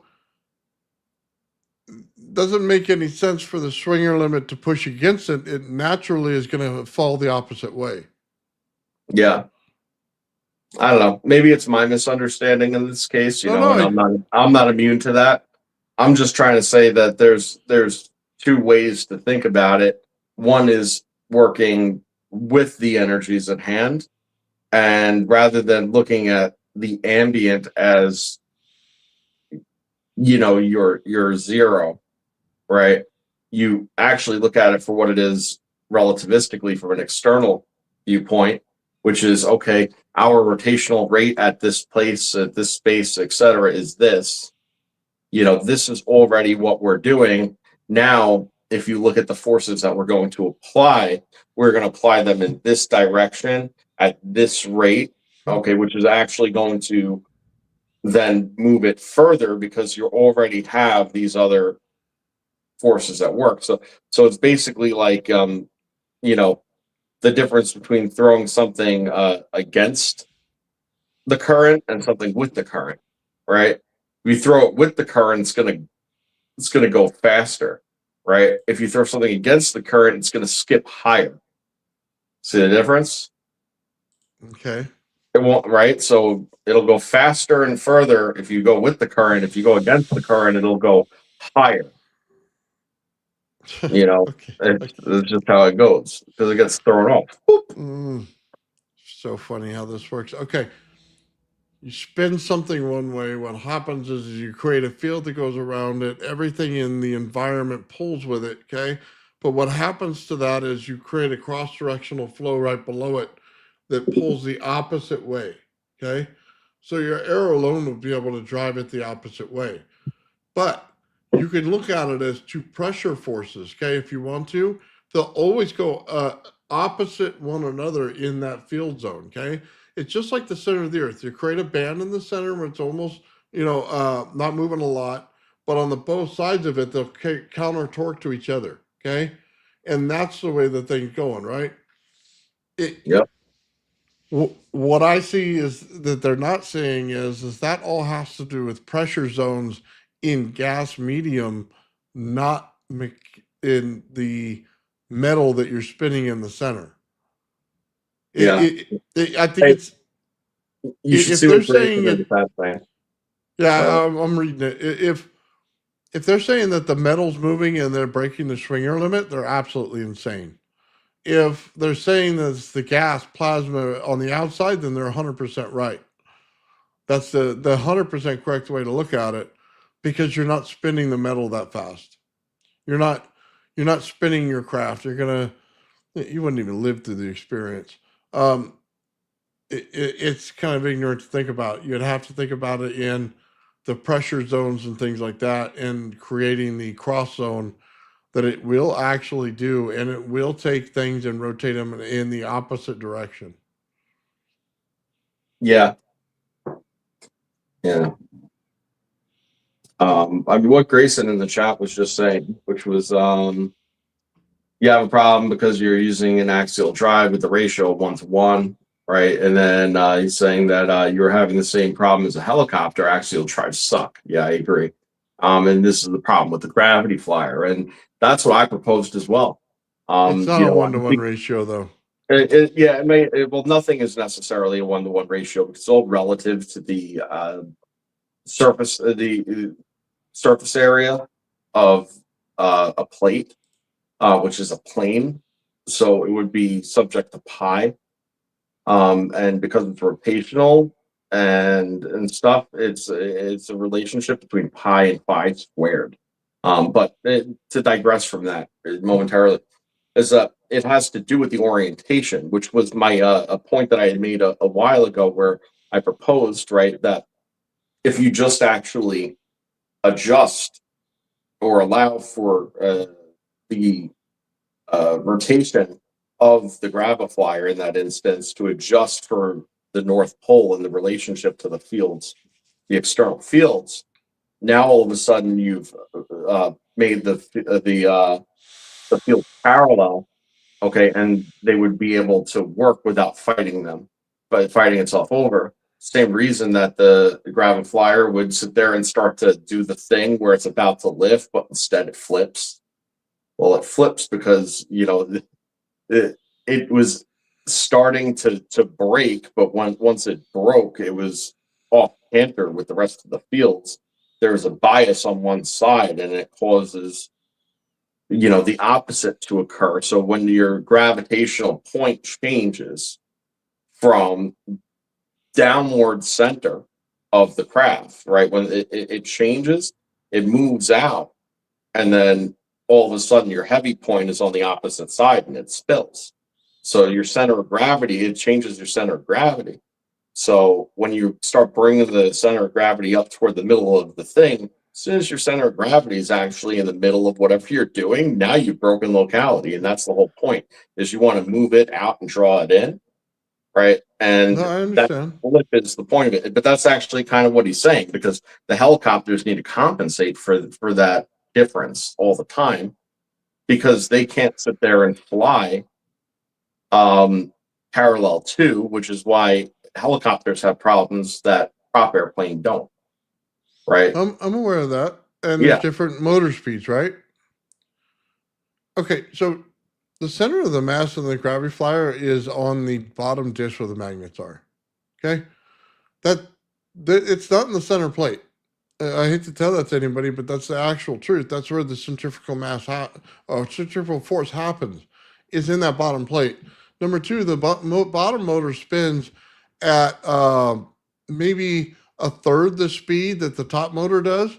So it matches how gravity is actually working in the fact that the center of gravity should have a slower rotational mass in it. Okay. And it'll spin faster on the outside. So it's working properly. The field's built that exact same way. Okay. And you can measure and put the light bulb out there, they'll measure the exact same way. It's not the problem in that. It's the amplification factor in what you're doing and how you pop a capacitor in this sense, or how do you make it flex but don't break? Okay, that's the problem in this whole system. That's the whole portion that nobody seems to understand here. They think that we're still talking about just spinning discs and stuff like that. Most of that crap is semi irrelevant to the whole problem here. yeah, The the entire problem is going from a DC field to a pulse DC field and understanding why you're doing it and what it's doing to the eddy currents and all of the energy sources inside the plates themselves. You see, you already have a directional bias going on by the distance you put inside the plates. So as soon as you change it from a DC capacitor over to a AC capacitor, then it automatically interacts with the aluminum and makes it jump in one direction. It already has a force bias in it. Understanding how to make each one of those energies work together is the hardest part of everything. right. Getting the understanding of taking a Tesla coil, which nobody does, by the way. I'll just put this out there. Starting it in DC, creating a capacitance between two plates, and then flipping it to an AC and then hitting it as hard as you possibly can without it sparking over. Okay. You don't see any tests like that on the internet because they don't understand that that's a process that has to happen here. Yeah, Not just, yeah, I agree. That process that you're talking about is important, because the DC is actually, it's not going away when it creates the AC field. You see, it uses the AC once it's established as a carrier wave. And that's really critical to it being able to have a multi-vectoring capabilities that are able to have all the components of electromagnetism simultaneously through different parts of the field geometry. And you have to be able to have them all in order, all the components in proportion, in order for these sorts of things to work. Now, I mean, Grayson does make a point that, anytime that you're trying to accomplish something mechanically, okay, it is an inherent flaw, because mechanically it's difficult to have that many axes that are adaptable. Okay, but as Nathan has said before, there's currently in progress somebody working on something for us that acts as a modulator. Okay, once you're able to both sense and modulate all the different parts of your system, then you're able to program it to sit there and hit certain patterns that you need, and you can easily start to cross thresholds through modulated current rather than actually mechanically moving anything. So you could virtually move the field, at that point. And that'll be the difference between the gravifier and a solid state that does pretty much identically the same thing. And through that same type of modulation, you should actually be able to adjust what type of effect it's running a bias toward. So whether it's structuring and separating non-equilibrium states, aka a RAV, or and forming cavitation and stuff, containment, heavy magnetism, time dilation, breaking locality as far as the gravitational effects. Realistically, the proper algorithm is set to the right adjustments and stuff to modulate in these ways should all be possible once that's in play. Hold on, let me just say this. This is what drives me nuts. You don't need terawatts. Okay? I could do it in 12 volts. Okay? 40 volts at max. Okay. The RPM on the motors is to set a relationship in a beat frequency. Okay?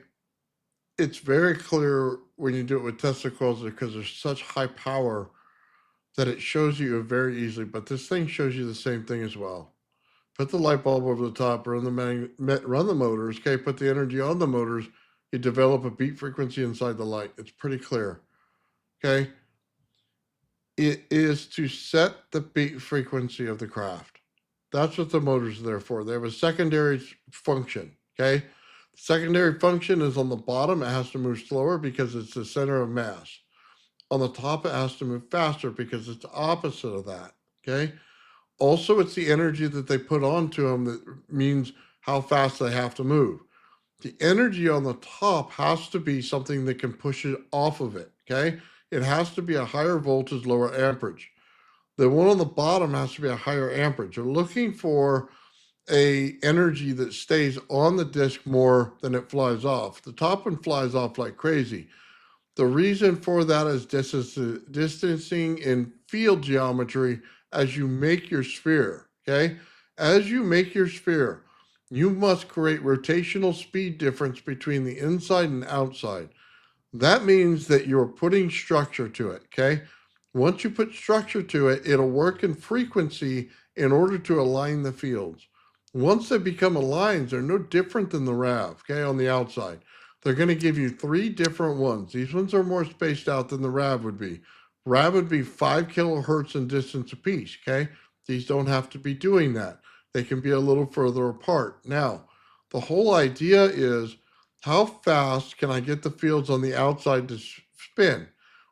Now, they will break the Schwinger limit, and they'll build in 3 separate ways. They're not all going to build to the left. One's going to build in the center to the right, okay, or be null. It's going to be, how do I say it? It's going to work just like the Earth and the fields around it, okay? But not just that. They're not just all in one direction like we think they are. Like you think they're like this. No, you have counter direction inside of them. You're literally creating the fields of the Earth inside this craft. That's your whole point. It's not the fields that lift it, though. The fields are one effect, okay? Completely one effect. It is the effect of creating a gravitational pull to the center of mass. That is the, hold on, I gotta say it. I gotta finish. So that's the whole idea of the fields. It's just creating that one spot, okay? It's a gravity well. It does not move. There's no propulsion to it at this point. It's just a gravity well. It'll sit there and it'll show you absolutely nothing until you give it some propulsion. Okay, but it'll work perfectly. So think about, when you think about it again as a mechanical and hydrodynamic problem, okay? And you realize what it would take to break the locality. You just simply realize that it comes down to changing the center of gravity. Now, changing the center of gravity in anything is the same. It has to do with balance. Now, your balance of differentials, right, on either side of a pivot point, more or less, right? So it becomes then a geometric equation. Well, we know how the energies work with the geometries. And what you end up finding is that when you have a large positive bias, if you want to think about it that way, right, at the top, okay, it's going to draw in, okay, the environment and then repel it away when it gets inside the field. You see, because it reverses, okay, and it does the same actually from the negative side on the ground too. Okay, It brings it up, and then what does it do? Hold on, I drew it right. So if you look in the middle, there's your little craft, and the dot in the middle is your little change of the center of gravity. Okay, and then what you see is it's bringing in the environment, right? Bringing in the environment, but then when it actually comes inside the field, it rejects it away because now it's flipped. It's no longer outside the field; it's inside the field, so it's rejected out. You do that top and bottom, and now all of a sudden you have a center of gravity, the center of yourself, okay, and your environment is being pulled into you and thrown away from you, okay, which breaks the relationship. And now all you have to do to move this thing around is change that center of gravity. Okay, so if the same way that you modulated your center of gravity to be right there, if you move it in this direction, it will go that way. You move it in this direction, it'll go that way. You know, you put it down, it'll go down. You put it up, it'll, you know, or vice versa, you know? So it anywhere that you put it relative in on an XYZ axis is exactly what it's going to do. And that's the whole point. But what are those? Those are eddy currents. Top and bottom, they're all eddy currents. What is it doing? It's bringing it in, crosses the field boundary. Once it's inside the field boundary, the relationship between what it brought in changes, inverts, and then it's put away. And then it continues the cycle, top and bottom, inverse of one another, with the same directional planes, though. You see, like they all have one plane in common, and that's up and, you know, it meets at the middle and bends out. So the down goes down and the up goes up, but the down's going down and the up's going up, you see? So that's the commonality. That changes the dimensionality, changes it to a plane. You know, so that's why it has the stability, because it's then gyroscopic. Just throwing it out there. Okay, I'm not. It's the same field that we've discussed 1,000 times, but that's how it's working. All it's doing is creating an eddy current, like I said. In and out. I understand there's eddy currents on the inside, and I completely agree with that. There's a trap field on the inside, and then it doesn't allow for anything. And see, here, I don't want to say this. It's compressing energy on the inside, which creates a force on the inside, which means it's different than the environment because an EM field is stronger than the gravitational field in locality, not in total, but in locality. So when it does that, if you use the correct energy source, and this is why it's very important to understand this, it'll hold in the energy. It won't let it out. Okay, so now all these things become important in what you're doing in eddy currents, in what you're doing in field population and things like that. The stronger you make the outside field, the more energy it holds in. Okay, you're continuing to fill this thing. I mean, you got to realize that you're not letting up. You're filling it continuously. The power is pulling from your battery and is continuously filling this. There's no equilibrium point there. So it's not taking terawatts of energy. And maybe you're saying it in a different way, but it's not terawatts, okay? It is the understanding of how to couple your fields, how to create something that makes the bubble on the inside and how to fill it. You know what I mean? It's not how to match the energy of the earth. I'm not trying to match the energy of the earth at all.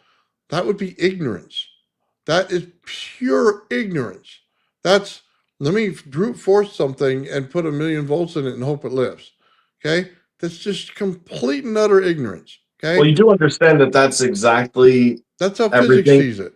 that's exactly what human beings have been doing since we've been creating anything that you know, like Yeah, but in recent times. Everything is about been overcoming force by literally pushing past it. yeah, but That's been the train of thought, right? they have no idea how crystals work or anything like that. Then that's probably why they have no idea, because it's about field coupling. It's about putting things in the right place. It's about matching fields in different layers in order to create something.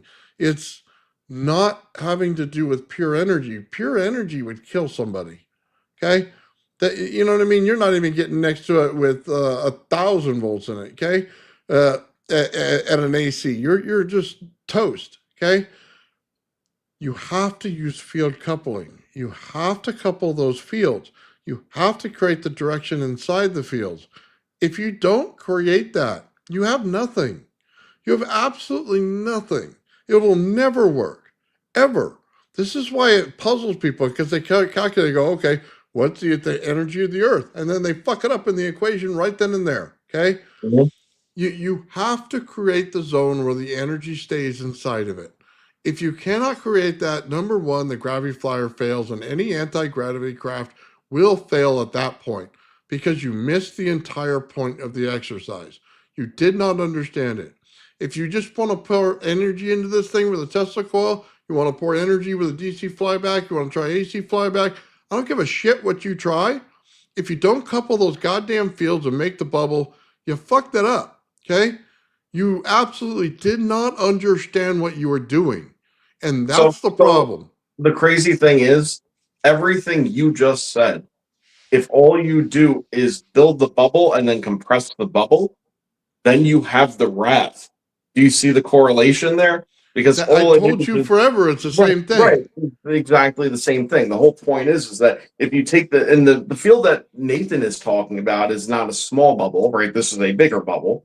But now if you compress this and compress this and compress this and compress this and compress, and you make it into a smaller point, okay, where the density levels are through the roof, all you end up with is a stable plasma ball at that point that's in a state of exchange between the two things, and it's acting as a non-equilibrium ballast, more or less like a well, where it's literally just separating the differentials. Well, when I showed you the picture a moment ago, and there's a plus at the top and a minus at the bottom, which was representative of two differentials on opposite sides of each other, what is it that we're talking about? What do you see on the anode and the cathode side of the raft? And what do you see in the middle? Fact is, you see the glowing heart of the non-equilibrium balance machine, you know, and that's really all it is. Now if you take those two components and you put them on opposite sides of each other in a free area, and it's actually in relationship with a greater mass, well, then you kind of have exactly the same thing. It's just in a more compressed state. You do need the outer bubble, though, right, in order to be able to project the differentials in a meaningful way, to have the exchange externally as well as internally.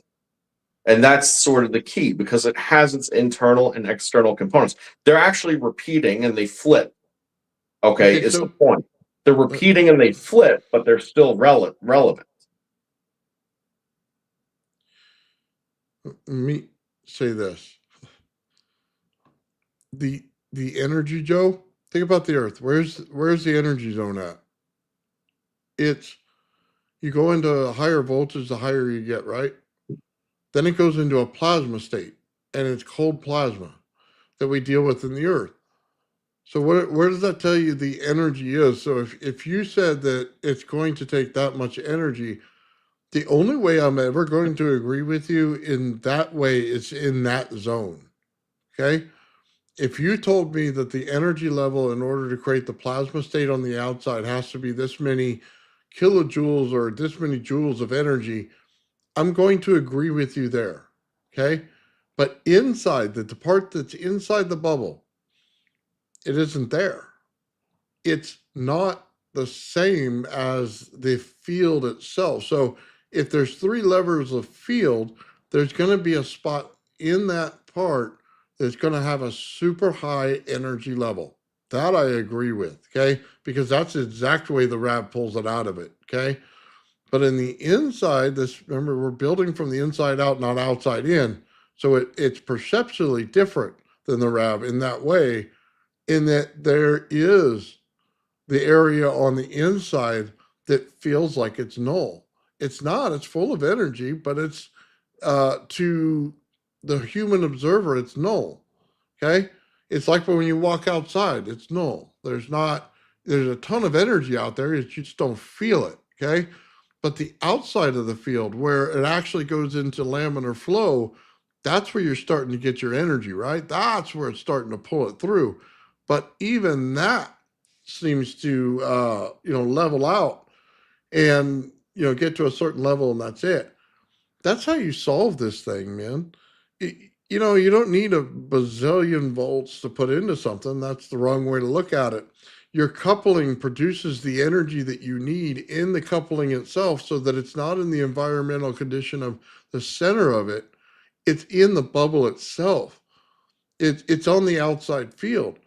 To nature, the way that this thing actually goes around, it's just like blowing a bubble in the backyard with your kids, okay? Go out there and blow a bubble. It builds a field around the outside and it goes wherever it wants, okay? Has no propulsion on the inside, just goes wherever you want. You say, well, that's because it's so light that it does that. Pick up an ant. He'll fall to the ground and be pissed off and bite you.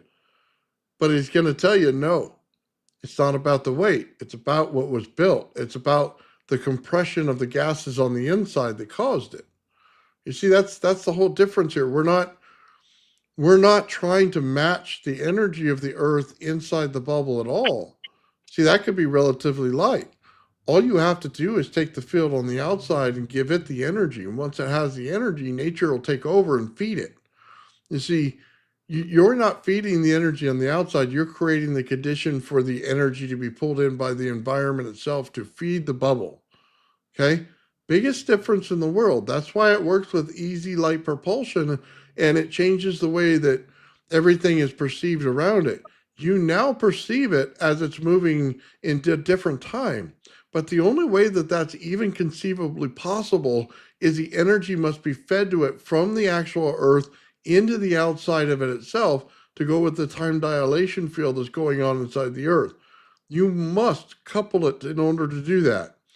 Okay? It's a problem that people aren't seeing because they haven't gotten to that level of the physics where they're playing with the energy in that way. They don't play with the environmental energy very much. They play with the amount of energy they put into it. That's the biggest problem in physics. You can't see it that way. If you dealt with crystals or something like that in the beginning, and that's where you learned how energy works, you'd be learning about resonance coupling, you'd be learning about harmonics and how they actually build the bubble. That's the point. You know what I mean? You'd learn it from a different perspective. And once you do that, you'd understand why the energy of the earth feeds this thing. That's the point. You're just creating the condition in order for it to pull it in. Yeah, it's that, and it gets interesting too because of all the shearing effects that occur, and the vortex clustering through the eddy currents that are created externally that actually add is like they work as external feeds, and they work quantumly, which is super interesting because and I know people hate that word, but they say it's quantumly. I'm here to tell you that it has an indirect energy transfer that you cannot detect. Okay. Mhm. So there is a, basically energy wells and matter wells that exist in these field formations that are occurring virtually, okay, just on the outer reaches of the magnetic fields that are created, the bubble. Okay, so right outside your bubble are these eddy currents that form vortexes and clusters. Mhm. Okay, and they virtually are grabbing energy from your environment and storing them in a way that you can't detect, and then feeding it back to your craft or your the earth or whatever have you. Okay, in a nonlinear relationship fashion through some form of inductance. Okay. And it's a scalar inductance. It's why they say scalar is, when you have a collapsed waveform and it's a cancellation, right? If it's canceled, you can't detect it. Well, it doesn't go away. Where did it go? Well, it just went to where it's going to collapse again into resonance and then become energy again. So that's what happens to it, is it ends up accumulating and then turning scalar and then having a direct feed back to Earth that isn't part of the normal geometry. And the same thing goes with your craft. The same thing goes with the rat. The interesting thing with the rat is you can see the damn thing. Yeah. No, I But agree with that. and Earth, they only discovered this fairly recently, within I think the last 10 or 15 years. Okay. And they didn't even hypothesize that this was going to be the case previously. It was as a matter of, doing other work, empirically proving things out, that they're like, wait a second, there's this thing that's happening, and it kind of fills the void here as to where this extra is coming from. And here it is. It's happening. This is how it happens. It's great. Well, usually when there's extra energy, there's bad accounting. That's well, because we know all energy comes from the source, and then the source brings it out to everything and goes back to the source. Like if you got extra energy, you have bad accounting. I'll just tell you that.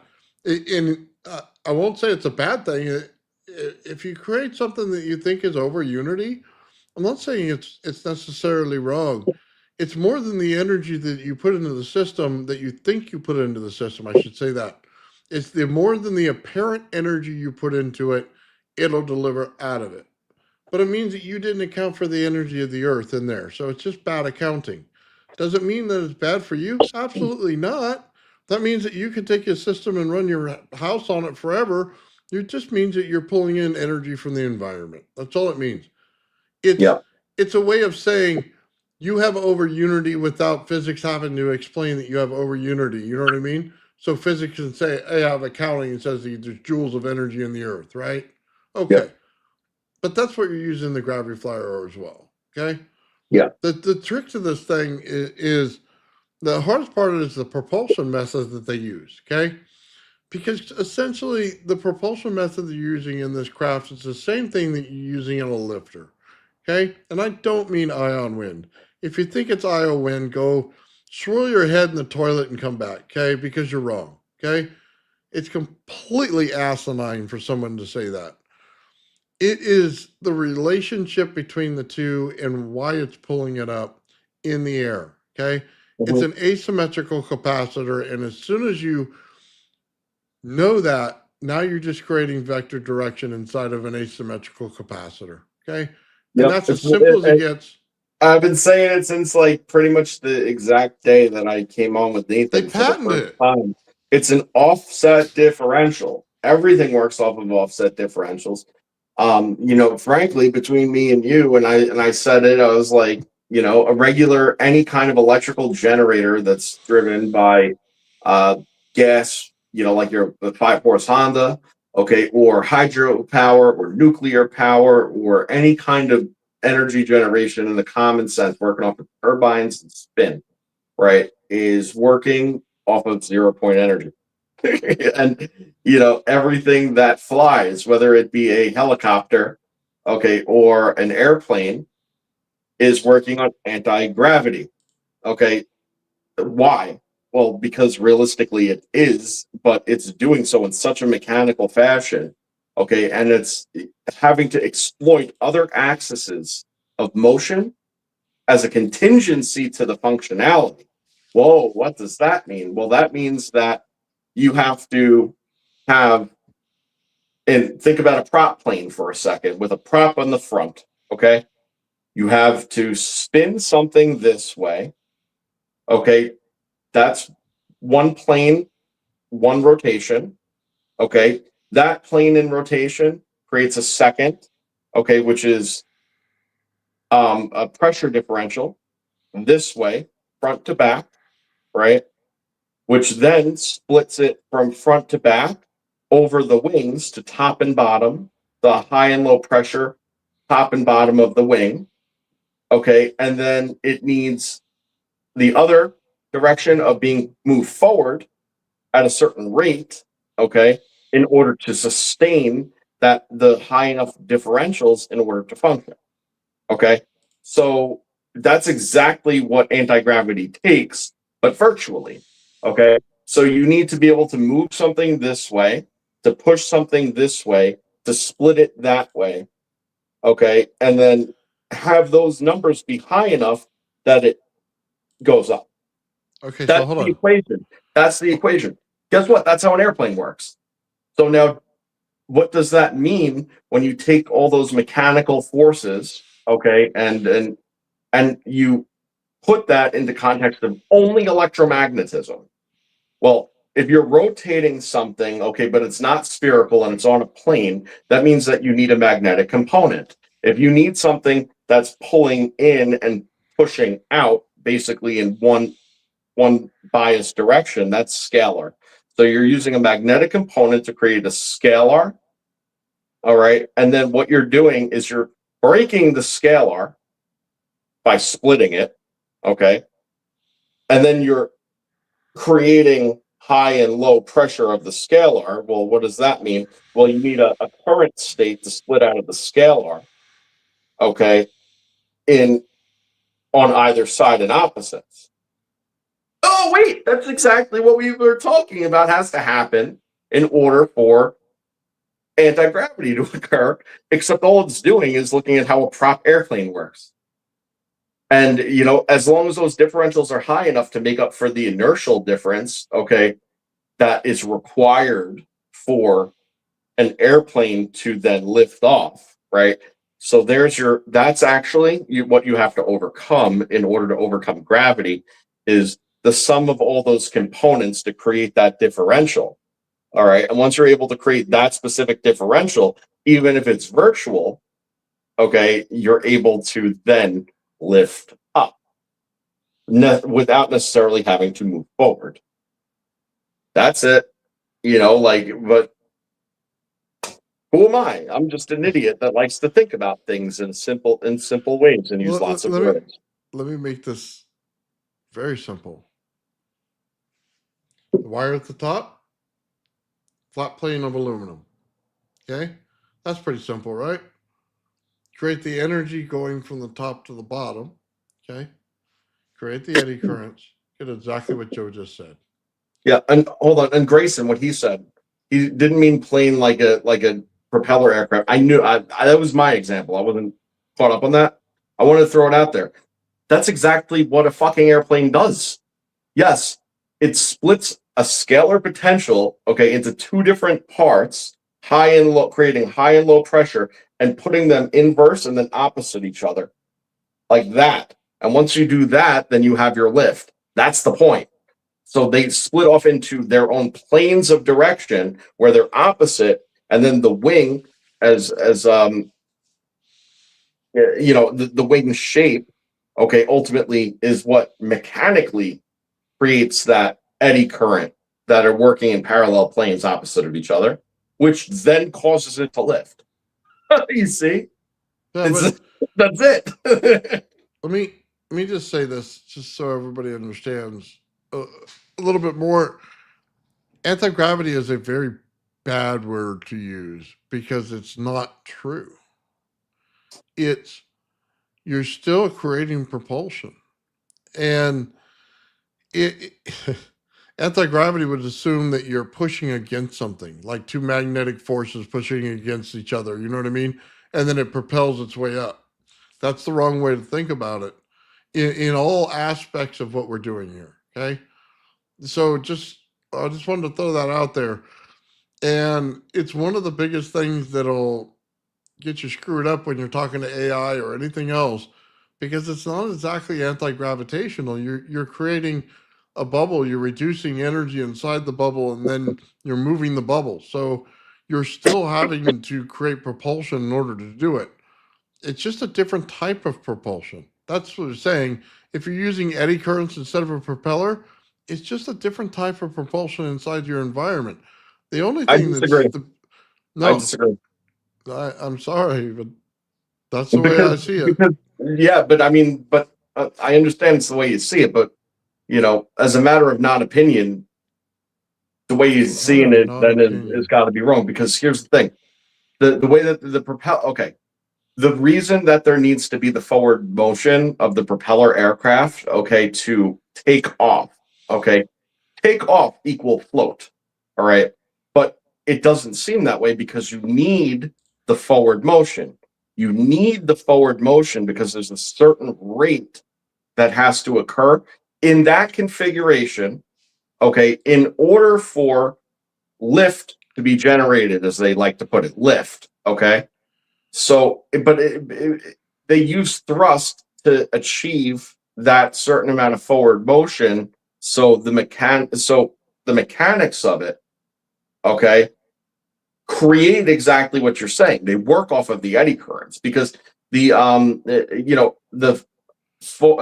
foil of the aircraft wing, okay, is shaped in such a way to to create to separate the airflow, create high enough pressure differentials mechanically through the forward motion, okay, and then redirect them in such a way to cause eddy currents top and bottom of the wing that are parallel and opposing, okay, which is the creation of the lift.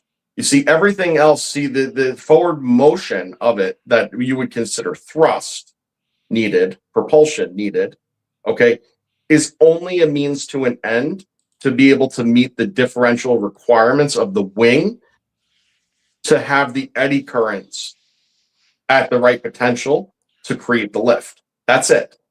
Okay, so So what are you arguing with me about exactly? Because it doesn't sound like you're using magnets or anything So like it's not that. that it's propulsion. The propulsion's a means to the end of creating the high enough differentials in that case.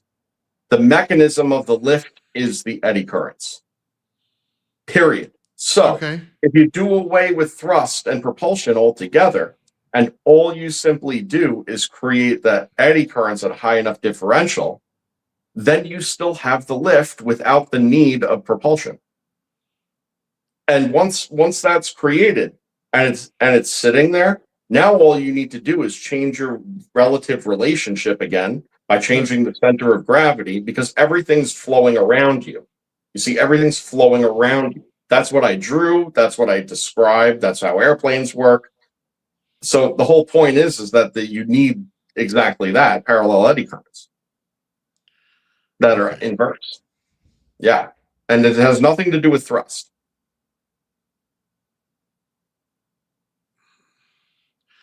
you're telling me creating eddy currents above and below gives you the ability to move?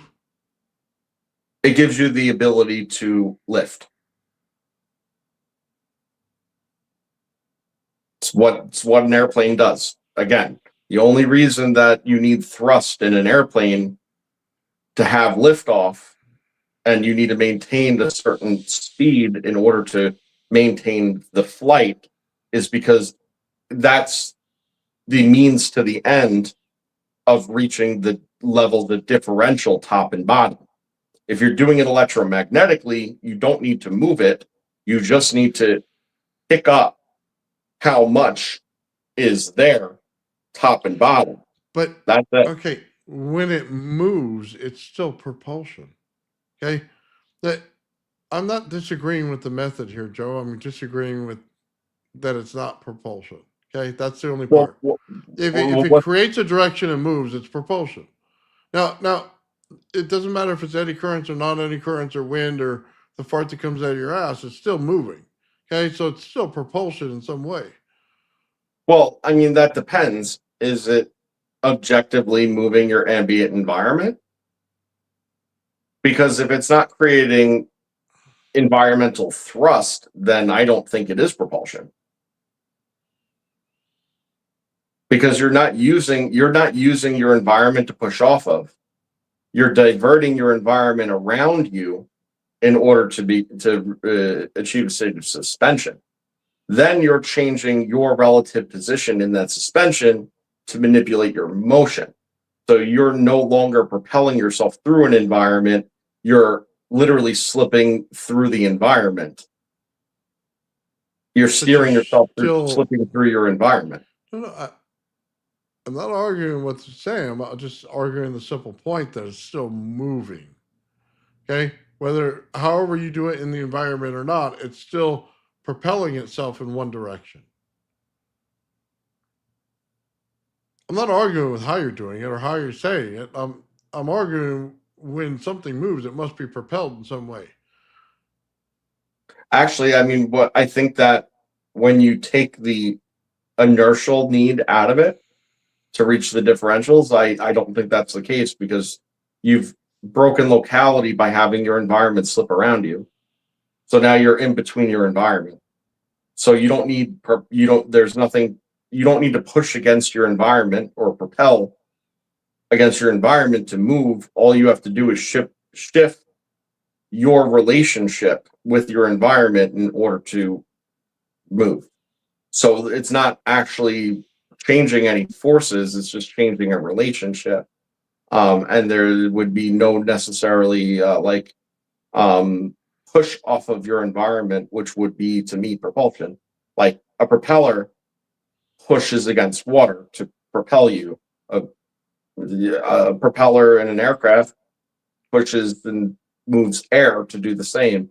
The rocket does the same, expands gas, and it pushes you against your environment that way. This doesn't push you against your, so it's not propulsion, in my opinion. It's your environment's around you. You're not in that environment. Look, I don't want to argue forever about it, Joe. I think it's a difference of it. I think it's a difference of opinion. I think your opinion is valid, and I'm not going to try to. Yeah. I'm not simply just trying to understand it. Either, but it's nuanced, but it's important. No, I understand that. That's why I'm trying to understand it. Because anybody that I tell anything that moves and I tell them it's not propulsion, you know what I mean? I'm going to get a whole flock of you know what coming at me. I get it. But I don't necessarily fundamentally disagree with a lot of it. It's just that coming down to that term. A lot of how you're saying it works and stuff like that, the eddy currents, I'm all on board with that. It just seems odd to say. Maybe I got to get my head wrapped around it. Because again, like science avoids these descriptions despite it being the case. Like you could easily, everything I said about the airplane is true. You see? Scientifically true. But have you ever heard it scientifically described that way? No. Because they choose to tell you in other words. And the words that they use to tell you is that there's propulsion. You need forward motion. You need to push off your environment. And then what happens, and then they say about the high and the low pressure, but what's the correlation? Okay. And then at what point do you break off the ground? Right? Well, the point where the high and low pressure are separate enough, right, that lift is possible. Well, then what do? Well, then all you do is change your relationship with the environment, because you're in a slipstream. So now you're surfing two layers above and below you.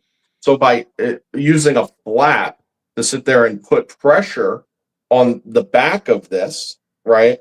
Now all of a sudden your differentials are still there because you've achieved that locality break. Okay. Now it's hitting this and it's pitching you up. Okay. Because you're changing the differentials some more. The biases are now far greater on the bottom. So now you're able to pitch up and you're able to lift. Because the inertial component of it is critical to maintaining the differentials. All right. What you end up with is another axis that doesn't need to necessarily exist for it to be achieved. That's the fact that rather than just go up, hitting that back tab pulls your front up, and then you ascend, but you ascend at a pitch where it also changes your angular relationship. Okay. But the fact is, it's all still happening the same way. And if you had a craft that was just flat and floating, right, and then you were to raise the pressure differential the same exact way, okay, except not needing forward motion, then all it does is rise. You see, that's it. That's the point. The propulsion is the means to achieving those differentials. It has nothing to do whatsoever with anything, and therefore, airplanes are anti-gravity, and they've just chosen to describe it to you in such a way that you would never realize such a thing.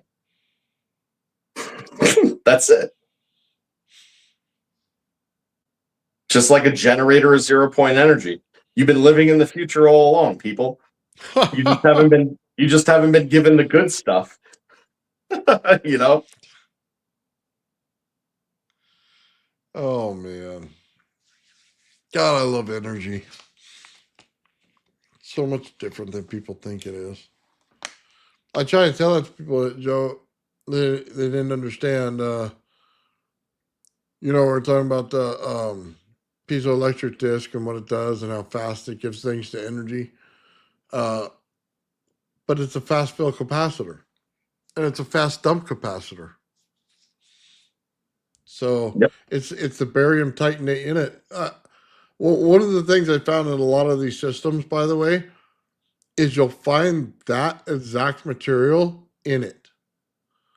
So if you're looking, oh my God, if you're looking at how the Rife machine works or anything like that, or you're looking at what is the one where the guy made the 2 coils, might be something different, and he's pulling energy out of the environment, things like that. I just want you to look at the material aspect of it, because if you don't have that right, you're going to fail on every time you build it. So anytime I see somebody uses iron and copper instead of what they told you to use, they fail, and they fail for the same reason.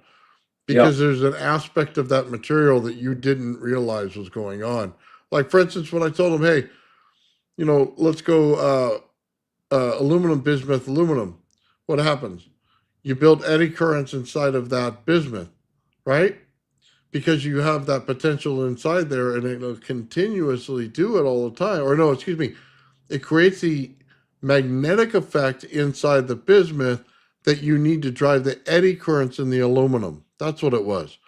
Therefore, now they have the effect of the anti-gravitational crap, like you're saying. If you're telling me that the currents are driven from those, then they have it easily when doing that. And that's only in the state where you get it high enough in energy where it melts the bismuth between the 2 sheets of aluminum and creates it and keeps it in that liquid state, that you get that field that produces.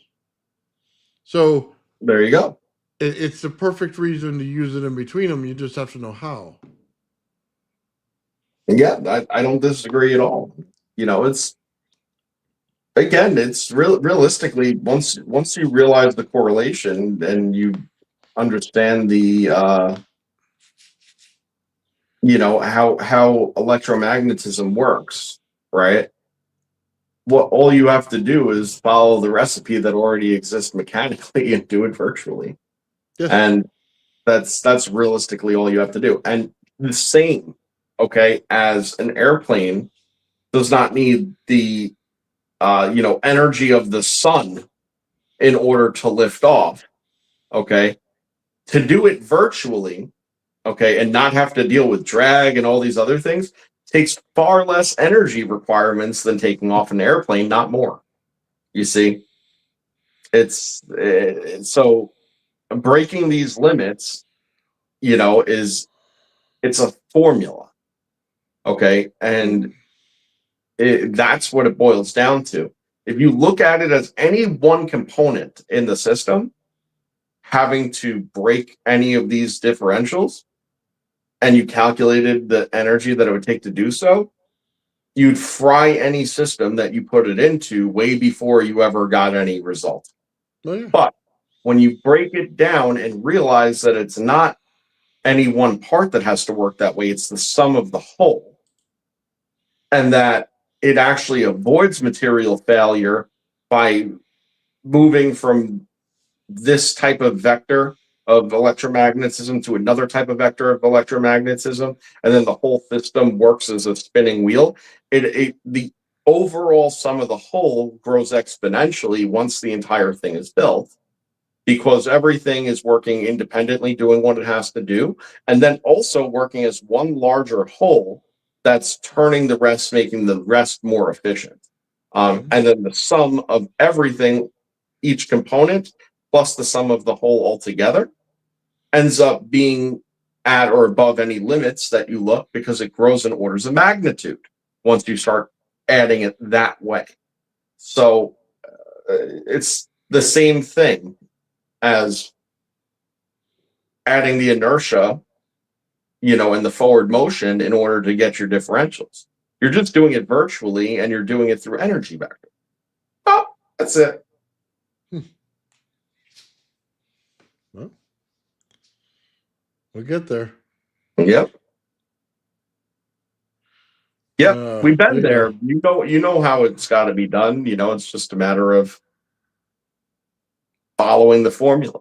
That's Well, what's funny is that video we're looking at with the guy that built the asymmetrical capacitor with eddy currents is exactly what you're describing, which is funny. correct. And you realize that the energy requirements are not all that. And the interesting thing is once you virtually break locality, in that way, you open the blood doors for the other phenomena that exist as well. That's what you do. Because once you do it all with energy and you don't have to use mechanical forces to do it, you're in the slipstream, and then it's high energy differential that you're working with rather than a high pressure differential. Well, all of a sudden, like, you could start controlling things a little bit more interestingly. Gives you more degrees of freedom. Let's say that, right? Because that's actually what dimensionality is by definition, is how many degrees of freedom do you have, right? So that's what it unlocks. That's why dimensionality is so important in this and omnipresent. Right on. Yeah, man. Oh man. Hey Joe, I'm working on that project. You see behind me, I got my device over there. I'm going to show you love because it's you, old man. Dude, I feel so bad. That thing literally should have taken me like 2 hours to build, and I spent 6 hours on it. So yeah, I was happy though. I picked up a mini table saw. I'm missing my big table saw, by the way, big time, because usually I zip things through like super fast. Mhm. I was freehand cutting material on my table saw to get that done because of the side pieces, how they come off like this. I made the ignorant choice of not pulling out a piece in between like this and then putting the angle on them, so I had to cut both at angles. You know what I mean? Freehand. Yeah, that was pretty stupid of me, but I did it anyway. And they're small pieces, so your fingers are next to the saw. So, but I enjoyed myself thoroughly in building that. Let me just tell you Right that. on. It looks very clean, man, as all the stuff you do. Looks great. Yeah, I got to paint it, and I got a big heat sink set next to it. I'll show you. I think I oversized it. Like, the thing's a monster. So I gotta throw it on the saw and cut it down. And then I gotta build STLs. You see the holes in it right there on the back and forth side of it. I gotta build STL files to go in there in order to put the plastics on both sides. But the cool thing is I'll put the Old Man Build logo on it, and then I'll put Bedini SG on the bottom. You know what I mean? And in the center, we'll just be doing the circuit. So I'll cut this thing in half and then get it down to the right size. So it'll have all the transistors on it. It'll look super clean when I'm done. And then I already wound the coil, by the way. It's not on there. Outside, you know what I mean? I think I showed you that. So all I got to do is spin it on the main thing, and that's done. And then I put the magnets on there on the wheel, and man, it's ready to go. So we're talking, this weekend. I'll be done with it. So It's awesome. pretty excited, man. It's fun. I know it's not anti-gravity and the other fun stuff we do, but it's a really cool thing to build out something that looks just like Bedini did. You know what I mean? Yeah, no, it really is. And I know that there's a lot of admiration in the community for the work that he's done and the contributions that he's made. So it's really good to see, the captain of our little ship here doing it and showing it. And I know Nathan's goal is really just to go through the big names, and show what they were trying to show, prove it out. So, well, you know what? It's there for everybody to see, but all in one place. And then do what they never did, which is draw the correlations with all the other work, and have all these other concepts assist us in furthering, the means to our end, which I think is a little different for each of us, as far as what we want to see come of everything. But at the end of the day, it's awesome. It's awesome to see you do that work, man. It's always looking so good. Nice. Well, you Yeah. know what it is?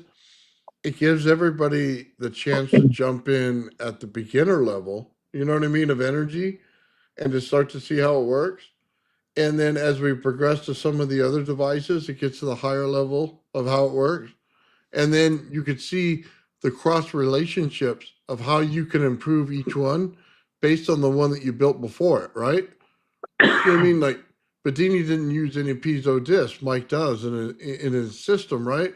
And it doubles the energy inside the coil real fast, so it saturates it faster, and then things like that. So I think it's interesting for everybody to look at it and say, okay, if we take all these in totality, is there a better system that we can accomplish at the end? And I truly think there is. As a matter of fact, I think what people are going to do is they'll start out with one system, and then every time we go through and show something, they'll add that to their system, and then their system are going to kind of come out better. You know what I mean?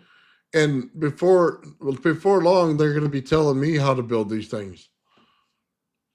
Yeah, no, that's for sure. And it's I think the one place that we kind of see eye to eye the most, not that we don't see eye to eye on most things, but but the most is like, you know, uh, everything that we describe is probably best defined by the rap, and I mean, listen, I'm not trying to sit there and put myself somewhere where, I don't belong or nothing, but I think that as far as having a fundamental, understanding of the um workings of the RAV, and all the things at play. Uh like I think that my understanding is probably at, maybe not ever the highest level it could be, because you never fully grasp, right? But it's at such an advanced level at this point that you could see exactly what the potentials are for it in like the immediate here and now. Um and that's why like, for me, it's like I look at this other stuff sometimes and I'm just like, you know, yeah, sometimes you have to show it so it's in the record to be like, yeah, all right, here it is. We did it. We talked about it. It's a thing. But like the stuff that's already been proven out with the damn plasma ball is um it's just so light years ahead of any of this other stuff. So far ahead of any of it that it's like not even funny. It takes every single component of what these things are trying to do and actually does it, and then makes them all work together. And that's why, like, I should be more excited than I am, but you know, But you know me, Joe. I like to teach things and show people how things work, and You get your understanding from building and watching a lot of the stuff on YouTube. That's where they get all Okay. their understanding, right? They go, I started out with this motor, I started out with this project or this high voltage, and then I moved into different things. They didn't start where you started, Joe. You know what I mean? They No, I know. they they I know. usually when you get into this, you start and you go, man, I got my first Tesla coil running. You know what I mean? I got I got my first spark gap going. You know what I mean? Everybody's so excited, and for me, that's one of the greatest things I've ever seen. It's like the excitement on their face when they get it done. They're like, yeah, I can't tell you how many people are so appreciative that they just miswired something in their Tesla coil, and I go, okay, well, it takes me 2 minutes to figure out what they did and fix it. They're so appreciative of it. You know what I mean? Oh, absolutely, man. You're it's like that. That stuff is just an asset because no matter how much you understand, it doesn't mean that you understand like how a circuit physically works and needs to be hooked up based on its configuration. Like you can understand what needs to happen in and out, making knowing what goes where, based on the components that are used and exist is a whole other realm of understanding. I guess just again, it's not again where I get caught up. I just find it kind of interesting. Is like you have the wheel and the wheel spins and right we always talk about like okay well this is the motion we look at it a lot of things mechanically but we know that we could induce these motions virtually and that's like that's where for me the difference is in all of Hmm. it Oh yeah. is like okay cool you got a spinning wheel so make a field spin and then put all the same components in the same place have it modulated in that fashion and then all of a sudden bang same effect but the only difference is you didn't have to fight your environment to do it because anything that's a mechanical object is it right off the bat it's fighting the environment it's the only way it can move every single breath you take is fighting the environment. Well, like I understand, I completely understand.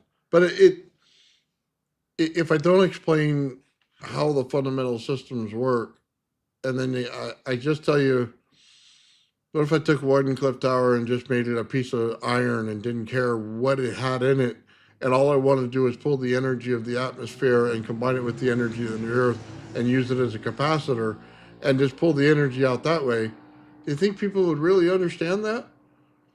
I mean, that it's that simple that's the only thing we ever had to do to pull energy on the entire planet was to do that, was to shorten the distance between the Earth and the field up above it. That's all we had to do. That literally was it to make all the energy you wanted on the entire planet. That is the simplest way to do it and the easiest way and the cheapest way to do it. But if you There, don't learn these listen, other dude, things, there's a reason we have a weekly podcast that is typically 3 hours long. Okay, you could talk about these things till you're blue in the face. Now, if for anybody, and I know most of our viewers, they're here. They like if they don't get it by now, they ain't never gonna. But I think that the big point is that if there was just mutual understanding of the world around you, I could literally say like 3 sentences. It'd be like it's all the same, and it'd be like it's offset differentials, you yeah, know, and it's what it's how you direct things. Like I could just say like these very small, seemingly meaningless things, and it would be like that's it. It's like because realistically, that is it. It's that like is it. that is it. It's like it's spinny thing, liney thing, up inside. It's like it's I don't know. It's just very. It's actually so simple, Well, which is like, yeah, but I'm just saying, um, you get to a situation where you get so advanced in this, you forget where you came from. That's all I'm saying is, I like to look back and build things, and it's fun for me as an old man to get out here and just, you know what I mean, do it, and then have the conversation about it. but the cooler thing is you get to put it on record. You know what I mean? That hey, not only did you build all these things, not only were you able to cross the systems, but you were able to figure out the next 4 or 5 systems down the road that seem obscure, but now become, what I mean, so relevant in why we're talking about what we're doing. You know what I mean? Like Edwin Gray's the one that's perfect to say, I understood magnetism in DC, and then I took it to an AC level and was able to drive it through the roof, right? And in small increments, because that's what it did. It took DC capacitance to fill and then AC to drive the motor. And you're going, okay. But then if I don't explain how, you did it here with Bendini, then you wouldn't understand the spikes of it, right? But then you wouldn't understand why capacitors fill in any type of energy that you put into them. It's all the rate of change is what you only have to worry about. How fast you fill a capacitor? Well, it doesn't really freaking matter what it is that's coming into it as long as it sees it as energy, and then capacitance fills, right? But not everybody understands that right away. But now you Mhm. can't take that to the RAV and go, well, how do I change the capacitance to change the amount of energy inside of it, or the frequency or the amplitude? You would have no idea how that works. You'd be like, uh, maybe I'll turn up the energy and that's it. You have no idea why the other coupling factors are there. But Well, when you think about it mechanically, again, if you want more frequency, then you spin it faster. If you want more amplitude, you make it larger and increase the pitch, right? If you increase the pitch, then you move more, right? You need more power to be able to increase the rotational rate, right? And then move something at a higher pitch, because the higher pitch has, more, mechanically at least, has more resistance, right? but So kind of how it goes. what if I threw you into free fall by just saying I took my frequency higher and my amplitude higher, and I reduced the amount of energy, yet it produced more energy inside of it. You see, that's not a common understanding, Joe. No, They think that you just turn up the energy, and because you scaled the volts and amps, it's going to go up. But I can tell you right now, I don't need the volts and amps as much as you think I do. I need the frequency and amplitude is what I need. And once I have those two factors corrected, then the voltage and amperage goes down to nothing, but I'll have a higher amount of energy because correct. I made a better energy trap by changing how I understood fields. Hmm. That's what I Yeah. mean. That's why you do the smaller projects to build to the bigger ones and show them all so that they can understand that. Because I could show it all day.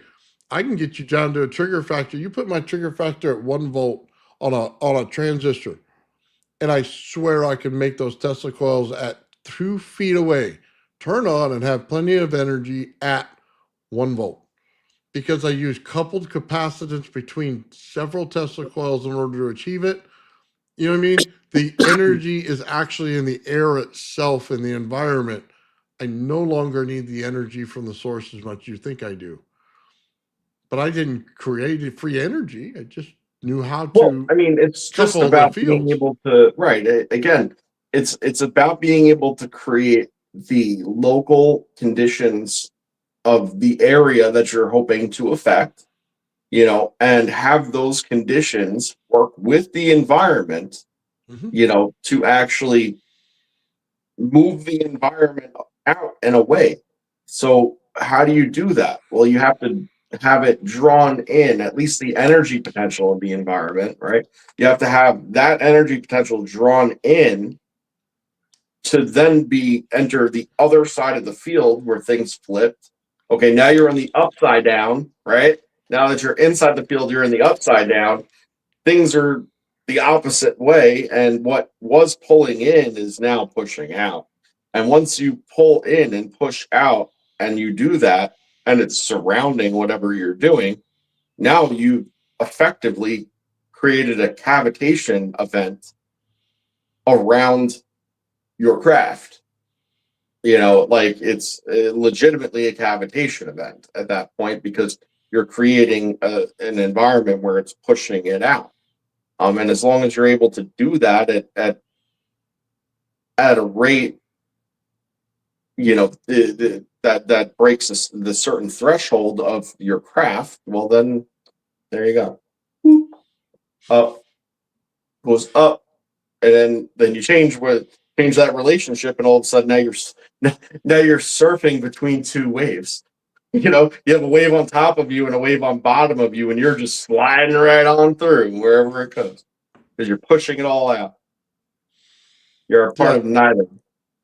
I can't wait till we get to the better understanding where Tesla never told you to go where you should have went. Okay. Mm. And we started with the one wire energy on that and showing you that, and I kind of drive people a little nuts, but they didn't see where. And how do I frame this so YouTube doesn't take it out? When you place multiple coils together, connected one to the next, it lowers the frequency inside the total amount that you're going to get, right? But when you place them in a geometric pattern, okay, then you start to get different effects, okay? Now you're not only getting that, you're getting energy and coupled capacitance, okay? It's lowering the frequency. Guess what? You want to put something in hertz, but you want to use Tesla coils to do it, okay? And this goes to a very special effect that has to do with the human body, and I can't explain it much more than that. But the way to do it right would be to see, how do I say this? If you've ever seen the guys on the temple that sat inside what looked like a bell, it's the same effect. If you ever understood what that really meant, or if you wanted to really see what the gravitron, not gravitron, that's the wrong word. It's out here in California. Oh, I don't know why I'm having a trouble with it. Do you know what I'm talking about, Joe? Which one it is? No, I'm not sure. Little help from the chat. It's in the desert. They're oh god.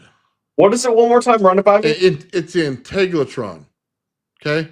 Yeah, I don't know If what you that is. ever wanted the understanding of how that works, is exactly what I just described. Okay.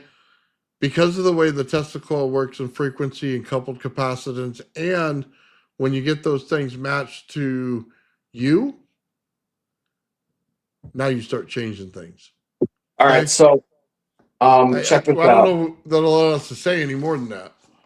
So you said the parts that Tesla didn't say, right?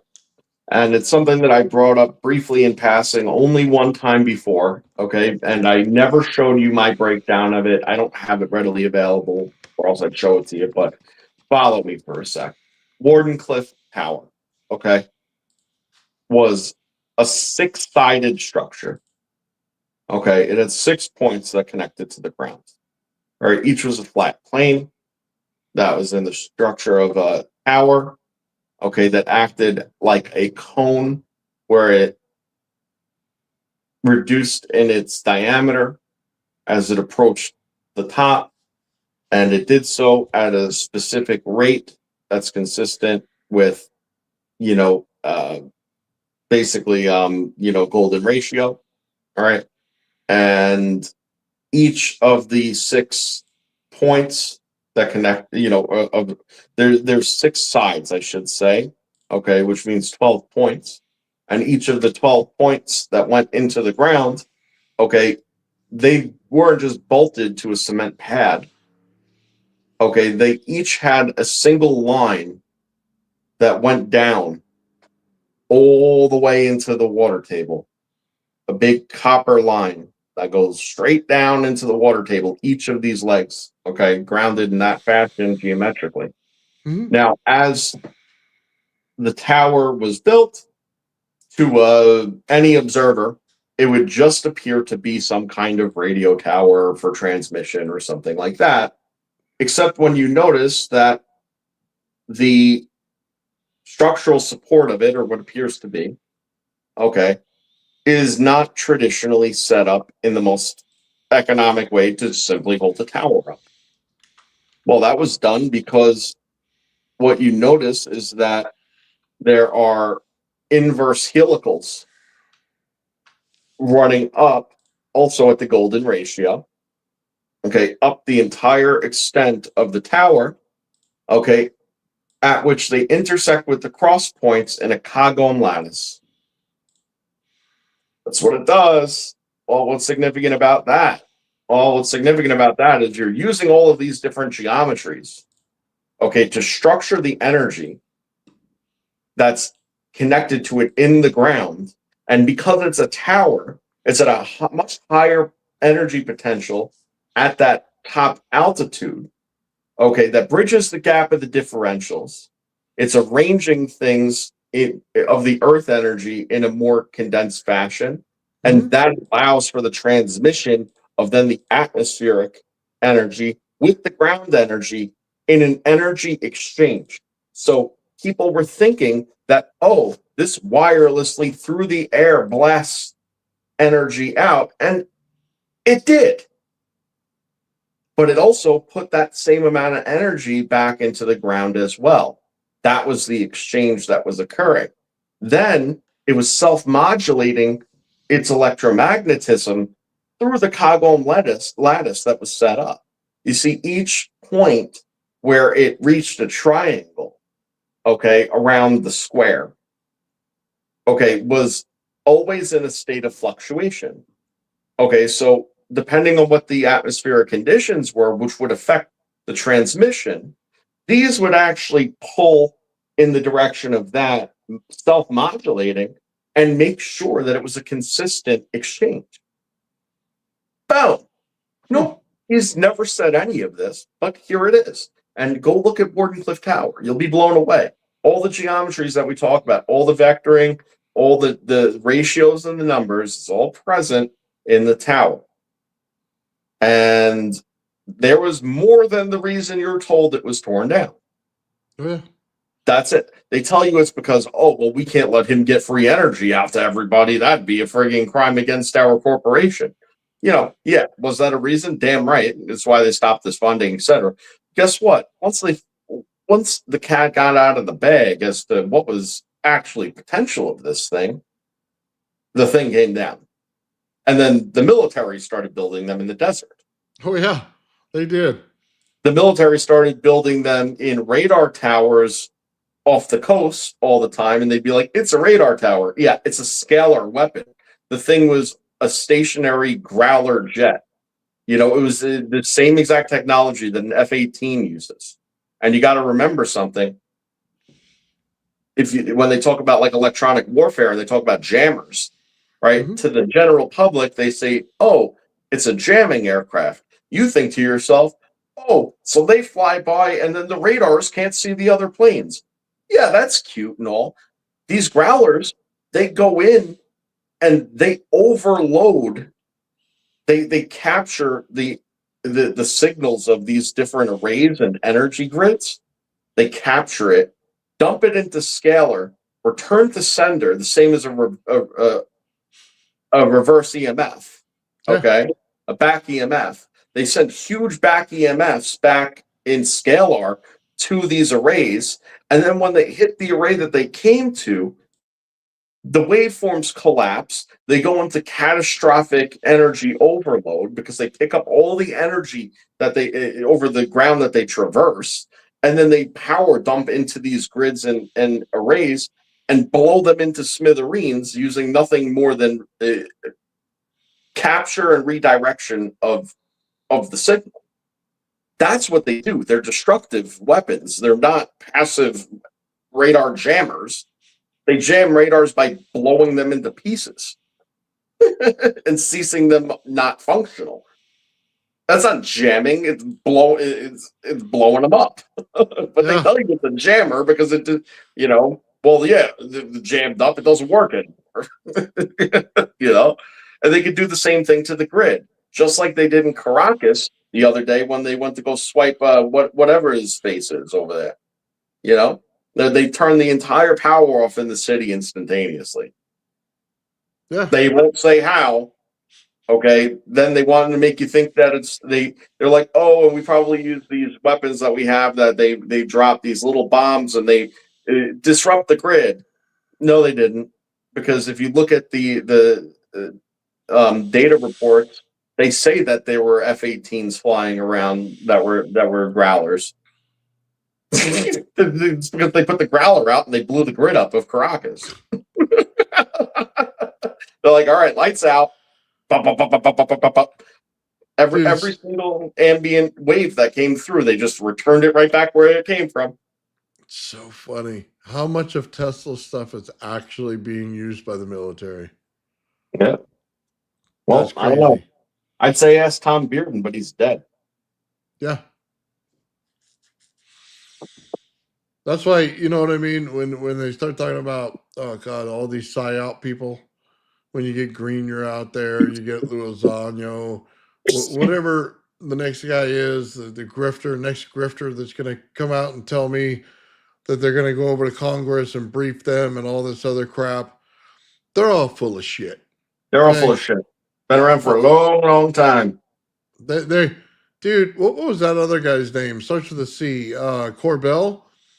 Mm-hmm. Dude, that guy is like so fucking full of himself and so full of shit. I don't even know how anybody fucking believes that guy. Okay? Let me just pop my eyes out more and you go, oh, this is how it's done. I only know. It's like, dude, you're driving me crazy here. Okay? They don't know shit. Okay? Number one, they have no idea how these fucking things work. Okay? Everybody wants to go to them like they have this big insight behind the scenes of how these things work. And they don't have a fucking clue in the world, okay? Not at all. I mean, sorry, pal, you ain't fucking got it. And then they want to tell everybody, oh my God, it's so much because of this stuff in the back room and all this other.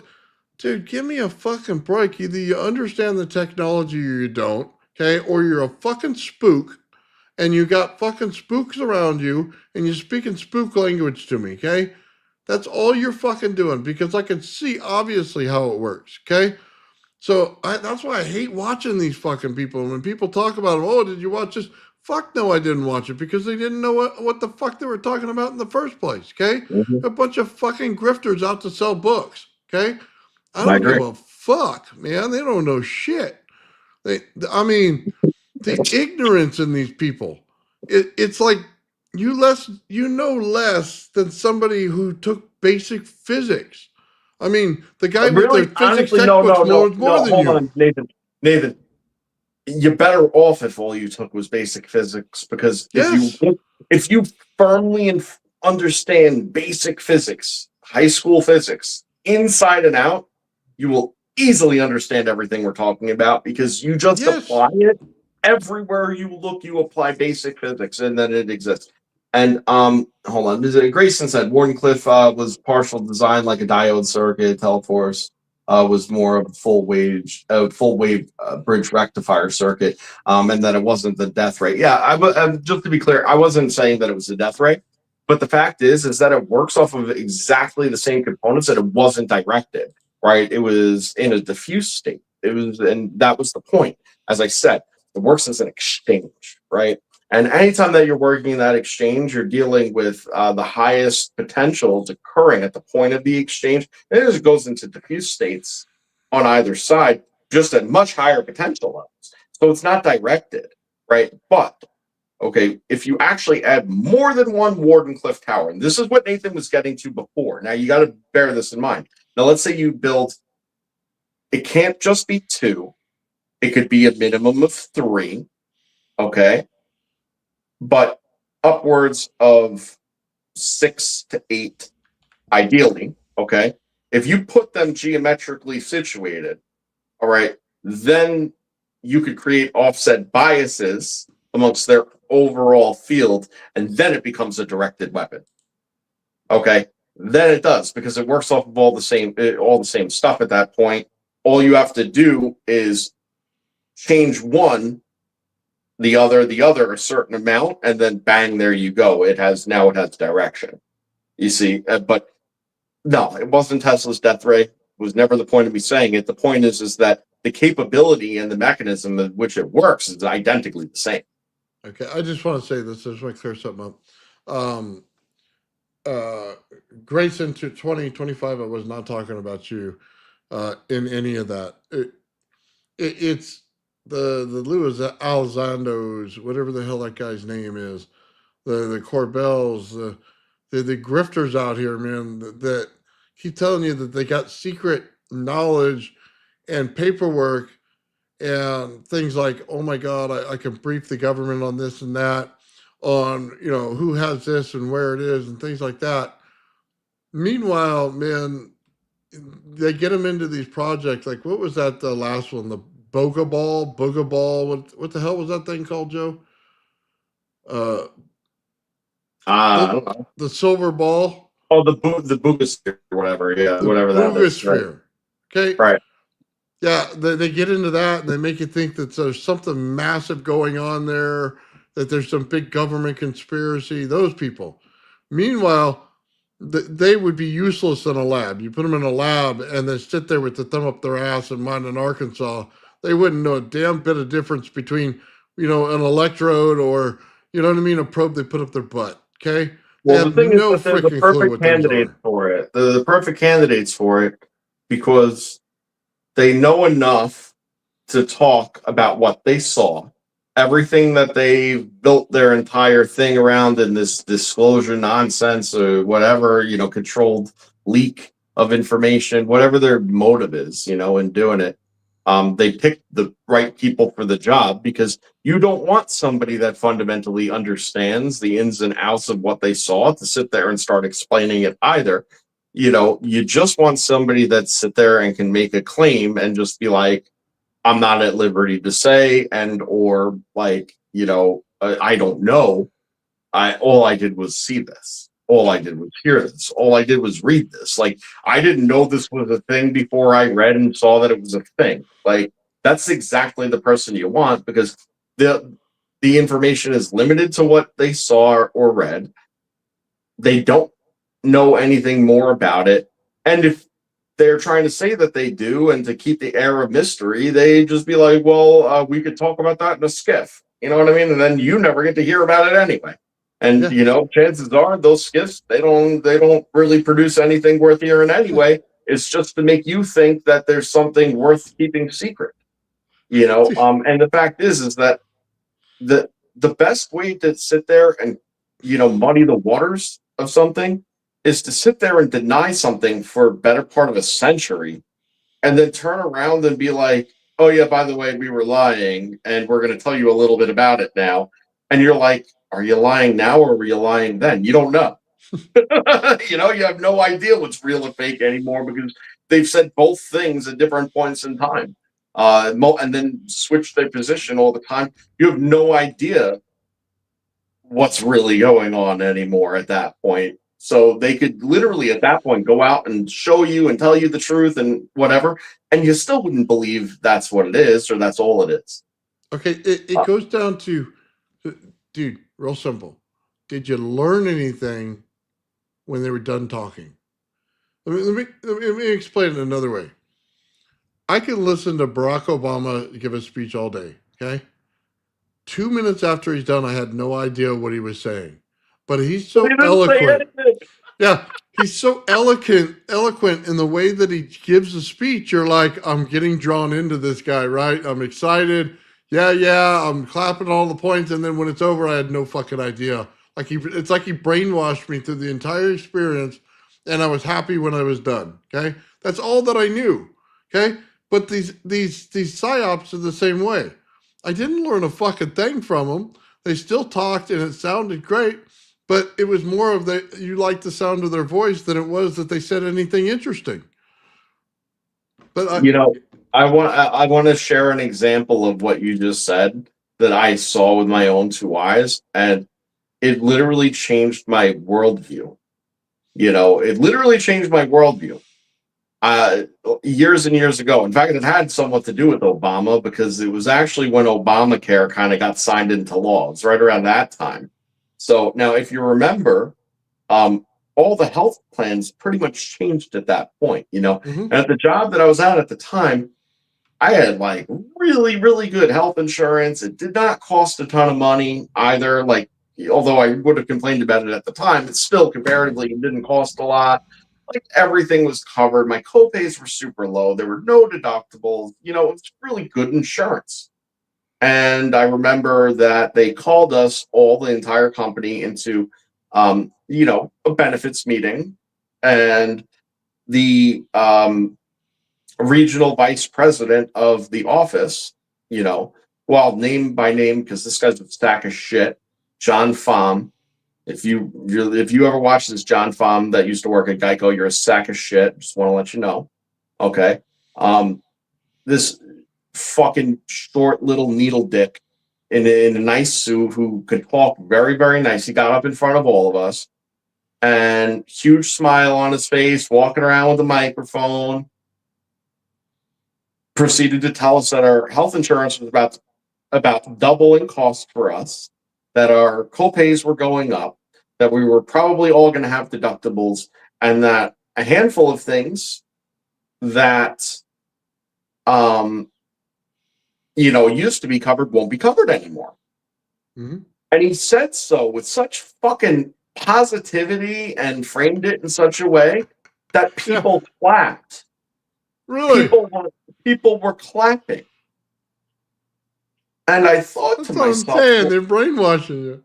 and I thought to myself, I was like, I think the way he said it made you think what he said was good. Yeah.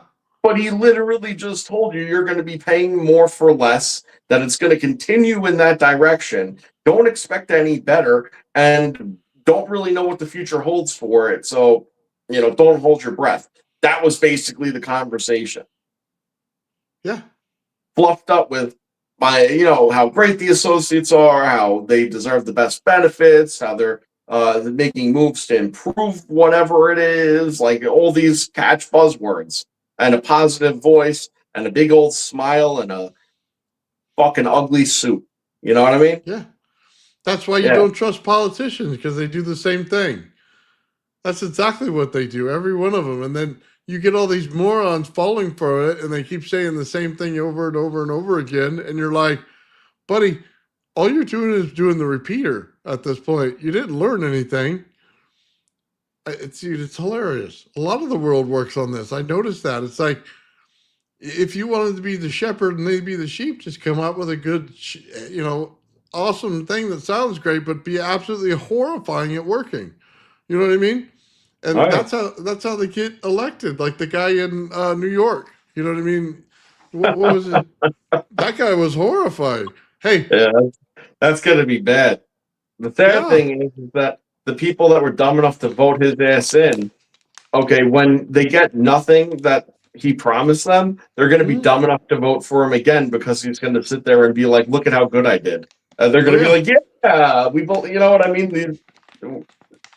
Well, we have it in People California. don't Look, think. the governor shut off the water. Then all of a sudden, when the water is not there, we have less fire people out there because they've been running down that department so they could pay for the homeless. Then they turn around and then all these people's houses burn down, right? I guarantee you the next person they put in there is going to be a Democrat again, and they're not going to learn their lesson, and it's going to be even worse than the imbecile that they have in there now. Okay? That's what's going to happen. And then we're going to keep seeing the same places that should have already been rebuilt by now. You know what I mean? There's still going to be empty lots. And we learned absolutely nothing. It's because they come out with a shiny face and then somebody in the news goes, "Oh, these people need to be promoted." No, they don't. They're ignorant fools. Dude, I think I could shave my dog's ass and teach it to walk backwards and then be smarter than these people. Okay? This, I don't even have a dog, dude. But that's the way they are. Yeah, man. I Oh, mean, man. it's disgusting, but it's the way that it works. And as long as money and leverage and power is a thing, there's always going to be somebody that wants it. So yeah, Oh, it's kind of you know how what it they goes. It's literally all did, grab. Joe? Hold on. It gets better in California. They literally had all these celebrities get on stage and say, "Hey, we're going to make all this money go to the victims. You know what I mean? Of the fire. We're going to take care of them. We're gonna get all this money to them." Absolutely $0 out of over millions that were produced and benefited that people gave their hard-earned money to. $0. I'm saying zero went to the people. Wow, After no. every celebrity promised it, zero went to the people. It all went to institutions so that people can get reelected. That's it, man. It's the way it goes, We're in a And big psyop in California. it's funny when you're just a regular person on the chain in the chain of events, that a little tiny bit flows to you and a lot of tiny bits flow out of you. And it's like you gotta do a whole lot of shit to make it keep on coming your way.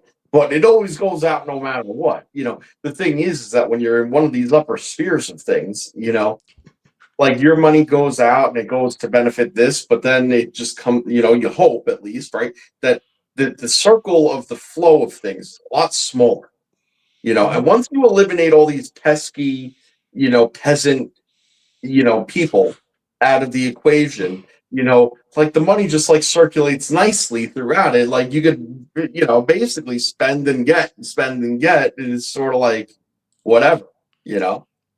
Yeah, well, That's how it works. So like they'll donate to that politician, but then they, when their special interest comes up, well, they're going to get a favor for that. Then bang, there's their money back twofold. Now everybody's happy. It's like now everybody's happy. And who lost? Well, none of them and all of us. yeah. There you Well, go. it's like saying my health insurance went up, right? And you don't really realize why. Well, because the insurance company is not getting paid by the government, they don't need your individual donation as much for those, or I say donation, your individual premium as much because now they have a massive source from the government coming in. Once you change that dynamic, you screwed healthcare. So Oh yeah. now every individual pays more. Why? Because they can bilk you for it because they don't need to advertise to keep your business. They're getting paid by a big government source. I mean, I don't know why people didn't figure that out. And then they go, "Oh my God, but we need more of this." No, don't subsidize it. What you need to do is take the shittiest plan and give it to the politicians. When they realize they can't get good health care, then your health care will change. Until that day happens, it will not change the dynamic of what's going on. Every politician should be on the shittiest healthcare plan in order to fix the problem. Why? Because then they'll be like, "Man, this really sucks. I need to really do my job and fix something."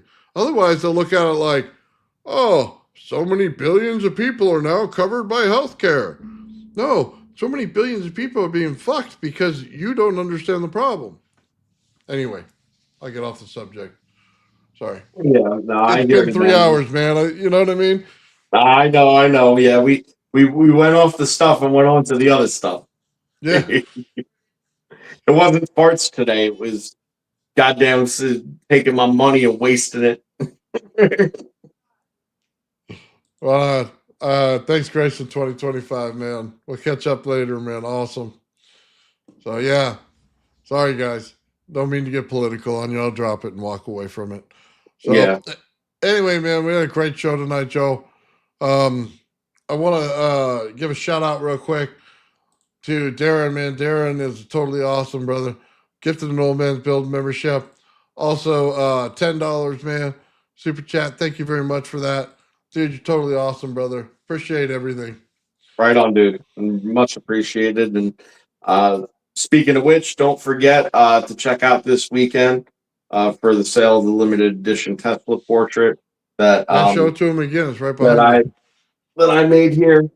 There is going to be about 20 available and 25 limited to 25 altogether.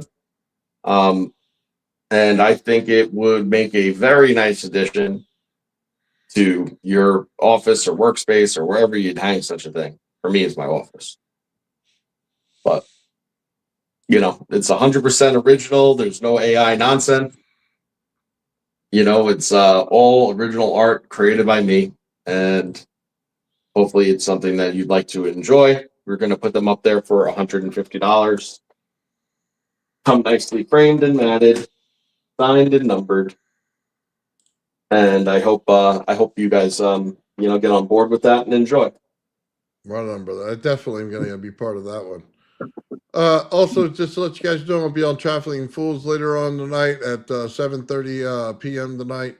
Also, Mike is going to have NASA professor, I believe, showing up on the show tonight for the League of Extraordinary Gentlemen.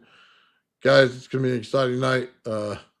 Yeah, I'm We going gotta to be get going, joining. though. I'm going to be joining Mike's show to Oh, you are? participate in that. Yeah, because Dr. Way, he has very similar,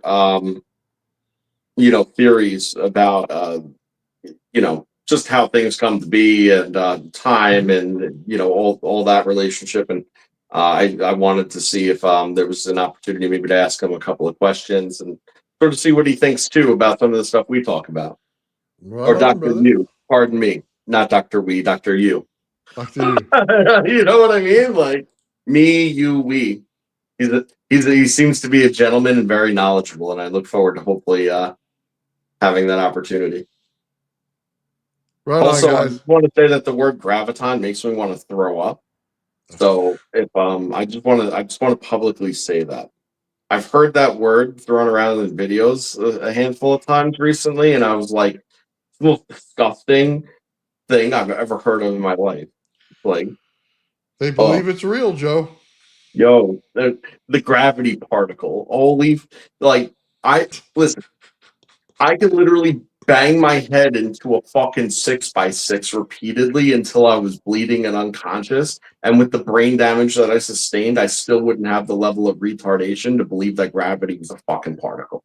I've like literally no idea what kind of fantasy retardation exists for people to fucking think that there's a gravity particle.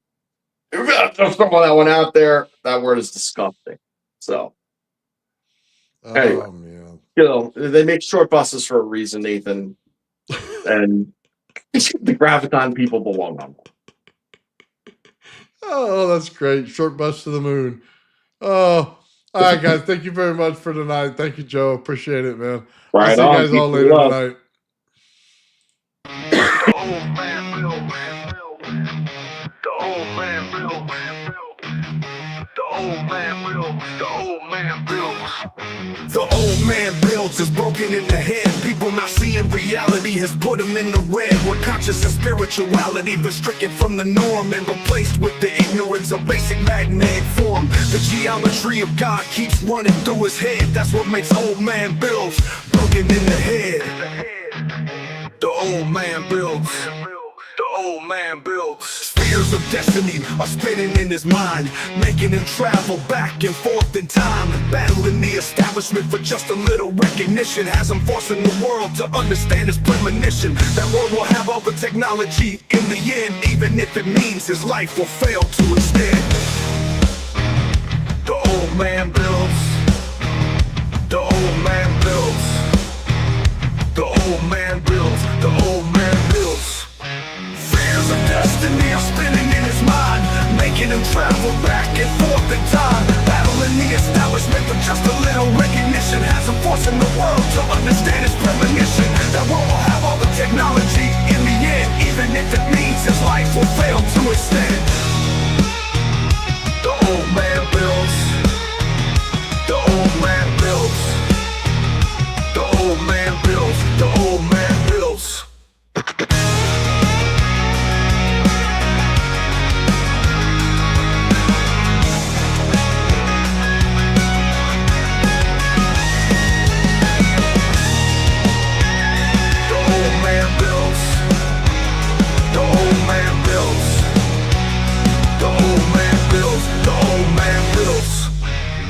Fears of destiny are spinning in his mind, making him travel back and forth in time, battling the establishment for just a little recognition. Has him forcing the world to understand his premonition. That world will have all the technology in the end, even if it means his life will fail to extend. The old man builds.